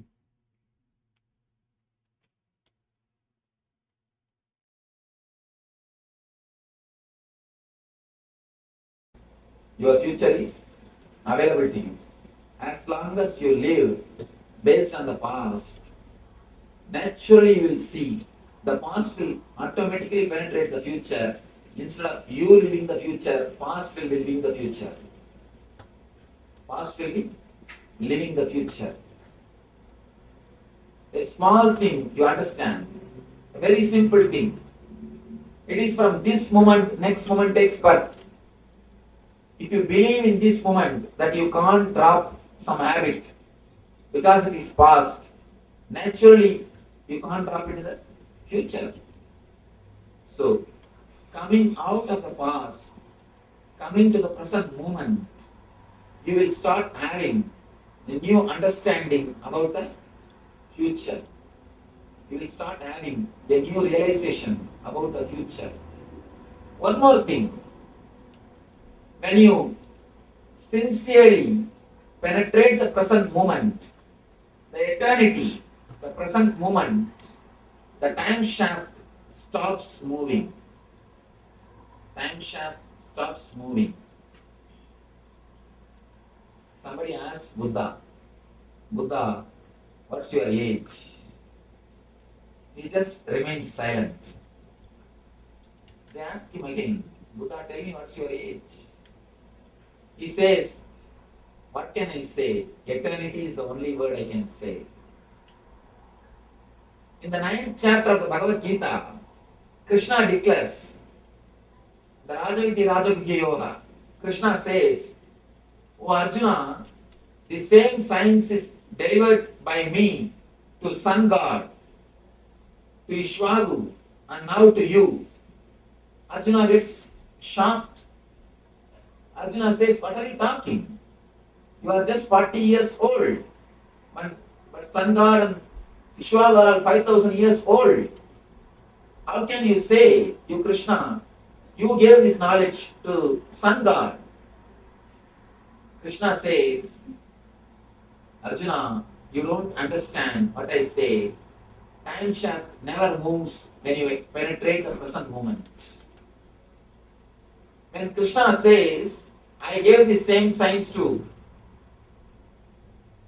Sun God," he is not telling the lie. Please be very clear. He is telling the truth. When you actually enter into present moment, you just become past, present, and future. You experience a different space. The problem is we have experienced only the horizontal line of the time shaft. Past, present, and future. We know only the horizontal line of the time shaft. But if you come to the present, if you just stay in the present moment, you will experience a different dimension, what we call vertical dimension. The vertical dimension, in vertical dimension, there is no time, there is no past, there is no future, it is eternity. That is what we call enlightenment. That is what we call enlightenment.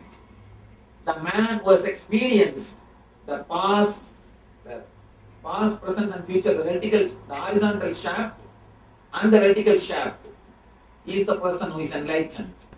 When you die in this horizontal shaft, horizontal space of past, present, and future, when you die in this horizontal line, you will experience a vertical line, which is different space, timeless, spaceless zone, what we call as Chidakasha. What we call as Chidakasha in Sanskrit. That is why again and again our masters declare, it is eternity, it is eternity, it is eternity. All our idea of time and the past and the future is just an idea. It is not reality. When you get even the very small glimpse of present moment, you will understand the future and the past. If you can experience the present moment, the experiencing present moment is what I call meditation. You see, for meditation, you don't need to do anything differently. People come and ask me, "Swamiji, is meditation extraordinary thing?" I tell them, according to me, meditation is the most ordinary thing. Nothing else is necessary. If you are aware how you are sitting, how your body is, what you are doing, what you are listening, just the present moment, the awareness of the present moment can lead you to the meditation, can put you into the present moment, can give you the glimpse of vertical space of the time shaft. One glimpse can change your whole life. Just one glimpse. But the difficulty is, because it is so simple, we miss it again and again. If you are asked to do something complicated, you will never miss it. Because anything which is complicated is ego satisfaction. Anything very complicated gives you the ego satisfaction. I have seen in India people walking from the bottom of the hill to the top of the hill to have the Lord's darshan in Tirupati. In so many hills, people walk uphill, people go around the hills, but they can never sit silently for 10 minutes. Ask them to sit silently, no. They can't sit. You can sit with anybody, you can't sit with yourself. You can sit with anybody, but you can't sit with yourself. Sitting with yourself, what I call meditation.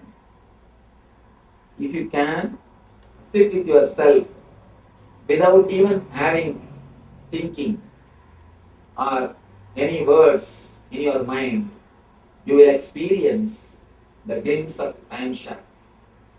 When you experience, naturally, the future will be under your control. People come and ask me, Swamiji, can you predict my future? I tell them, I can change your future. Why do you bother about predicting the future? Don't bother about predicting the future. There are thousands of fools sitting and predicting the future continuously. Go to India, under every banyan tree, one guy will be sitting with a parrot. The parrot himself doesn't know about his future. That is why he's under the cage. But you people go and sit there in front of the parrot and ask about your future. And that guy himself don't have a house. He's homeless, sitting under the banyan tree. He will guide you when he will build your house. That is what is predicting the future. Don't bother about predicting the future. Future is actually under your control. When I say, again your mind plays a game. Swami speaks nicely, but these are all not practical. I am a grihastha. These are all not for me. He's an enlightened person. He's a Swami. He can talk all these things. This is not for us. You know, your mind knows all cunning methods to escape from present moment. Understand? Just like any being in the planet Earth, your mind has also its own instinct to survive. So it gives enough of confusion, enough of misunderstanding, enough of doubts so that it can keep you under its control. It can keep you under its control. That is the reason, again and again and again, you are in the clutches of the past or in the future. Experience the present. You will experience a different dimension of your being. The first level, you get the power to see the future. The next level, you get the power to change the future. In the third level, you understand there is no past and future. In the first, you start seeing the future. In the next, in the intellectual level, you start seeing the future. In the emotional level, you get the power to change the future. That is what I say. Shakti to make your dreams into reality. In the third level, you get the buddhi. The reality itself is the dream. The whole reality is your dream. That's a beautiful story. A great Zen master, an enlightened master, he wakes up from the bed every morning and starts sleeping suddenly. Starts sleeping. Disciples are all surprised. What happened? Master, what happened to you? You are an enlightened person. Enlightened person is not supposed to cry. You cannot cry. What happened to you? Why are you weeping? Master says, no, I dreamt as if I became butterfly last night. The disciples asked, what is there in that? After all, a dream, forget about it. Now you have become all right. You are here. Why do you bother about dreams? Forget. Drop it. Why are you crying for that? Master says, no, I don't understand whether I dreamt that I became butterfly or that butterfly is now dreaming that it has become a master. Whether I dreamt I became butterfly or that butterfly is dreaming now that it has become master. I do not know. I am not able to understand. That is why I am weeping. Understand one thing. There is no guarantee that you are sitting and listening to my discourse. There is every chance it can be one more dream. There is no scale. People tell me, no, Swamiji, I can pinch and see. No, in the dream also you can pinch yourself and say it is not a dream. So there is no guarantee. There is every chance you may be sitting in the dream and listening to my discourses. There is nothing sure that you are in waking state. When your conscious level raises to the third level, to the upper level, you understand whatever is so-called reality is nothing but your dreams. The person who realizes whatever you think as reality is nothing but dream, he is the one we call awakened, the Buddha. Buddha means awakened. There is only two kind of people in the world. One is Buddha, another one is Buddhu. That's all. Either you are Buddha or Buddhu. There is no third level. Either you are awakened or you are wrapping in the darkness. When you experience the present moment, even one glimpse can give you the taste of different space in your being, the taste of different space in your energy. Understand, these are the three levels. When you touch the time shaft just for one glimpse, you get the power to see the future. When you penetrate it little bit, you get the power to change the future. When you penetrate the time shaft totally, you realize the past, future idea itself is dream. In search of miracles should lead you to beyond miracles. You can start searching for miracles. Many people come and ask me, Swamiji, why don't you do some miracle? It's a usual thing. Anywhere I go, please Swamiji, do some miracle. How much you tell the people? No, doing miracle is nothing. That is not a real thing. Just materializing something or teleporting something is not a real miracle. Transforming the human lives is the greatest miracle. How much you tell, but people again want to watch something. People again want to have something. When you have the craving, when you start mongering for mysteries, you will miss the mystery of mystery, which is God. Please be very clear. When you start searching only for miracles, you miss the greatest miracle, the whole existence. The greatest miracle is existence. If you start searching something, only some small things are miracle. If you start thinking only few things are miracle, you will miss the greatest miracle, which is universe, which is the great existence. Understand, don't miss the great miracle, which is existence, which is universe, the divine. So, in such of miracles is good path to start, good place to start, but bad place to end. Right place to start, wrong place to end. So let your search for miracles lead you to the energy which is miraculous itself. Let it lead you to the space where we experience the greatest miracle, the whole existence, the prapancha, the universe. Raman Maharshi says beautifully, the blood becoming blood in your body is the greatest miracle. But we take all these great miracles for granted and search for something else. Search for some other miracles. Understand and look a little deeply. Come to the present moment. You will understand the whole universe is nothing but a miracle. The whole universe is the greatest miracle. You will experience the greatest miracle which we call universe. So, let you experience the glimpse of the present moment. Let you experience the glimpse of the present moment in your being, in your space, and let you experience the bliss, eternal bliss, the Nithyananda. Thank you. And a little bit more how to stay in the present and how to penetrate the present moment. Can you explain it? Wonderful question. I'll repeat the question.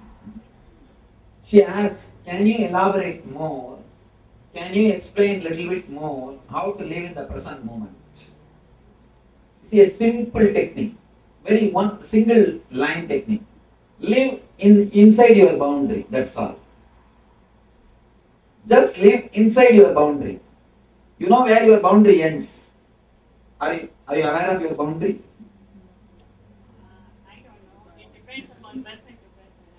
You see, what you think as your boundary as of now? Your body. Surely not more than that. Don't think you are Atman. Unless you realize you are Atman, you are not Atman. If you think you are Atman, you miss the whole thing.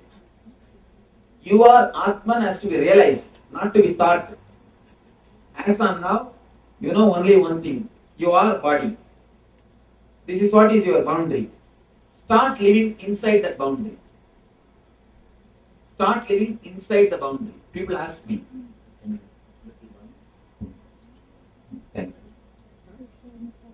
People ask me, Swamiji, should we renounce to become enlightened? I tell them, you don't need to renounce anything which you have. Just renounce what you don't have, that is enough. The future is, you don't have the future now in your hand. Just renounce that, that's enough. The past and the future you don't have. Renounce what you don't have, that is enough. Live what you have. The present moment, you see, the body is what you have now. This is your boundary. Start living inside your boundary. Just a minute, I will finish this answer, then you can question. We always create a next doubt. Swamiji, if I start living inside my body, stop thinking about the future, how will I chronologically plan my day-to-day activity? I tell you one important thing. To plan your day-to-day activity, your chronological planning never takes your energy, never sucks your energy. 99% of your energy is sucked by psychological worrying, not by chronological planning. If you just do the chronological planning, you will never feel drained. You will never feel stressed out. But 99% of your energy is sucked, wasted, just by psychological worrying. Start living in the present moment. Whenever you remember, when you are driving the car, if you remember, suddenly do only one thing. How your hands are holding the steering. How comfortably you are sitting. Just feel how your legs are placed. How your body is. Just witness what is happening inside your body. What is happening inside your mind. Just be in the present moment. Whenever you remember. Again and again and again. When you are walking, when you are sitting, when you are talking, when you are eating, when you are doing things, again and again, be in the present moment. You will see, you will have a glimpse of time shaft. Yes, please. Your question. You answered it. Thank you. Yes. How do you drop guilt from the past? Understand one thing. Sorry. He asks how to drop the guilt from the past. One simple story you need to understand. There was a great rishi doing tapasya in the forest. He is doing tapasya. He has not become enlightened. One night, midnight, one thief came to his house, his ashram, and asked for a place to stay for that night. The rishi doesn't know he's a thief. He said, please come and stay. He gave the place, he gave the food, everything. Next day morning, the thief is leaving the ashram. He said, oh Swamiji, I am very grateful for you. You helped me in the midnight. I am grateful. Please bless me. I am now leaving. Then the rishi asked, who are you? What you are doing? He declared, I am a thief. Yesterday night only I have stolen from the palace and I was escaping. You gave me the place and saved me. Thank you. He told and left. Now the rishi started feeling guilty. He started praying to God intensely. Oh God, please forgive me. I have done such a big sin. I gave food and shelter for a thief. How big sin it is. He started weeping profusely, asking God to forgive him. Suddenly he heard a voice from above. That voice is also weeping profusely. The Rishi asked, "Oh God, why are you weeping? I am weeping, I have done a sin. Why are you weeping?" God says, "You have given food and shelter for him only one day. You say that is a sin. I am giving for 365 days. What do I? Where can I go and wash my sin?" Understand?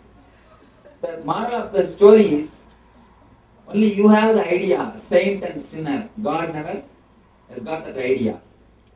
Society rubber stamps you as a saint or as a sinner. All the rules are created for the harmonious living. Please understand. All the rules are created. What for? To live a harmonious way. You will not kill me so that I will not kill you. Both of us will live happily. That is the basic understanding. In course of time, it has become a law. That's all. So all rules, all regulations are created to live a harmonious, happy life. That's all. But the moment you internalize the rules, the moment you take them seriously, beyond the understanding, see, as long as you follow the rules with understanding, your life will be happy. When you start following the letter instead of spirit, you start creating the guilt. If you want to go beyond the law, if you want to escape from the law, do only one thing. Drop the spirit, catch the letter. You can simply escape from the law. When you catch the letter, leaving the spirit, you can legally go beyond the law. You can legally go beyond the law. Whenever you catch the spirit, you never fall in guilt. Whenever you catch the letter, you fall in guilt. There was a small incident which happened in a South Indian monastery. In that monastery, there was a pet cat. There was a cat. That Swami used to love that cat very much. He used to take care of that cat. Whenever morning he does puja, the cat will come and disturb his puja. It will drink the milk and run around. It will create disturbance.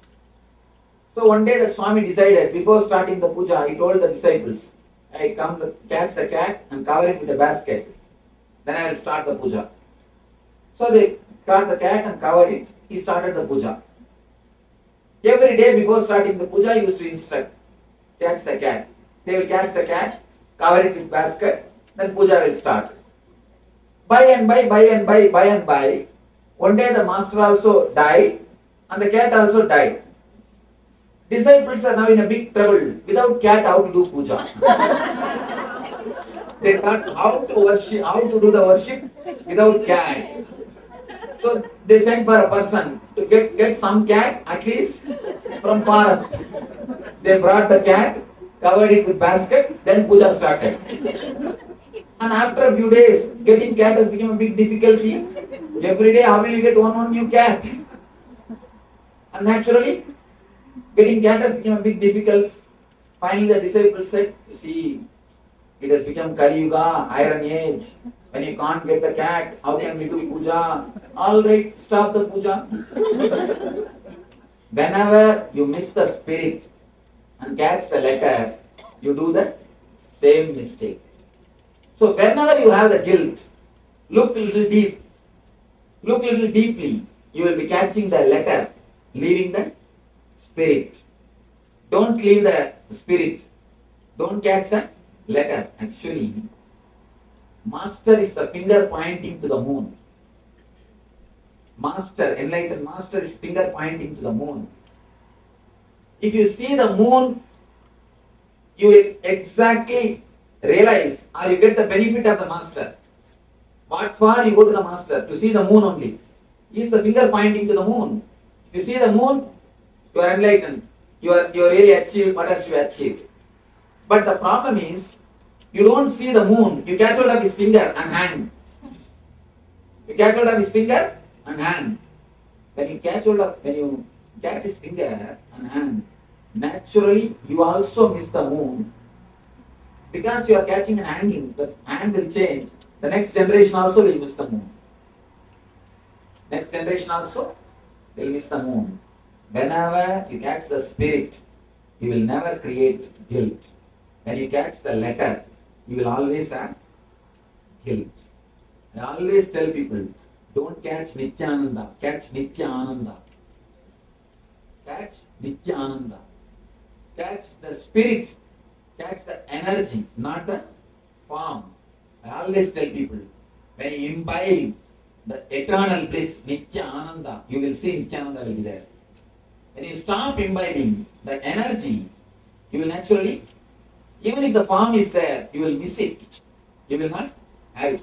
In your life, in the Vedanta, see, the rishis are such a courageous people. Rishis are the only people on the planet Earth who declared their literatures can be updated.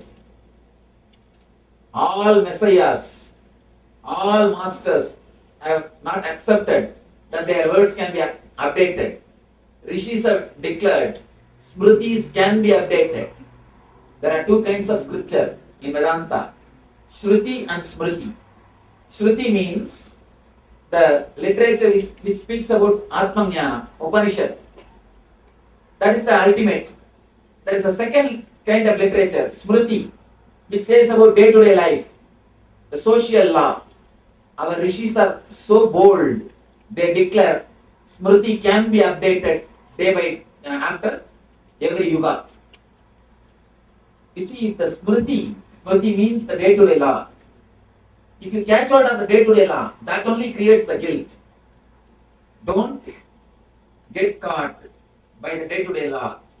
Understand and update the Smriti.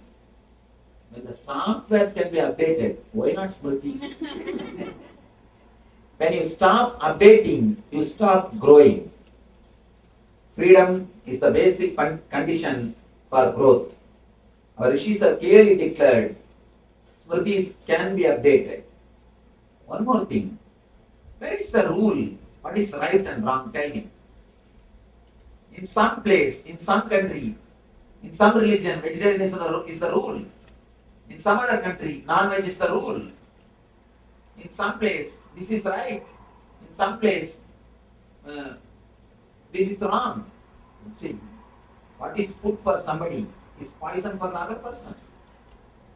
So, the morality is supposed to be based on consciousness, not on conscience. If it is based on conscience, it is just skin deep. It is just skin deep. Please be very clear. Of course, I don't say go and do all the mistakes, no. But I tell you, any morality should be based on understanding, not on fear and greed. If it is based on the hell and heaven concept, you will miss the whole thing. You will miss the whole thing. I always tell people, morality should be based on consciousness, not based on conscience. See, for children, you need to tell, if you don't do this, I won't give you candy. If you do this, I'll beat you. For children, it is okay, based on fear and greed. But even after growing, if your morality is based on fear and greed, you are immature, you are not grown. Stand up. It is time to prove you are a grown-up person. Don't carry the same mental setup. It is time that your morality should be based on maturity and consciousness, not based on hell and heaven concept, not based on the idea of fear and greed. How long you can have your morality based on fear and greed? No, you can never. So come out. I always tell people, I don't believe in conscience, I believe in consciousness. Conscience is a poor substitute for consciousness. Consciousness is natural, conscience is societal. Conscience is given to you by society. If you are born and brought up in a Vaishnavite family, Non-veg is a great sin for you. If you are born and brought up in a Islam family, non-veg is a usual thing for you. So it is just societal, not natural. So drop all your foolish guilt. Again and again understand. The very understanding is enough. Do you say, Swamiji, I understand fire will burn, but again and again I have temptation to put my hand? You don't say that. When you understand fire will burn, you drop. You keep yourself away from fire. Understand, guilt is just foolishness. And naturally you can keep yourself away from it. Thank you.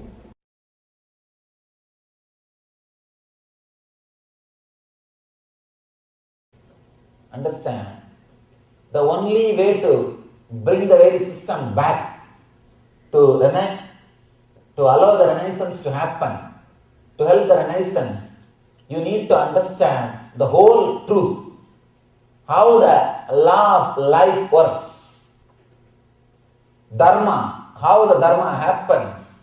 For example, in some field, you will feel more confident, more courageous, but maybe due to your engraved memories or samskaras, in some field you will not feel confidence and courage.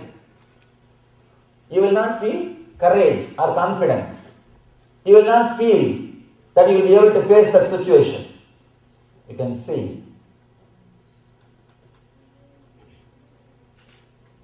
women who can face her husband will not be able to face just a small insect.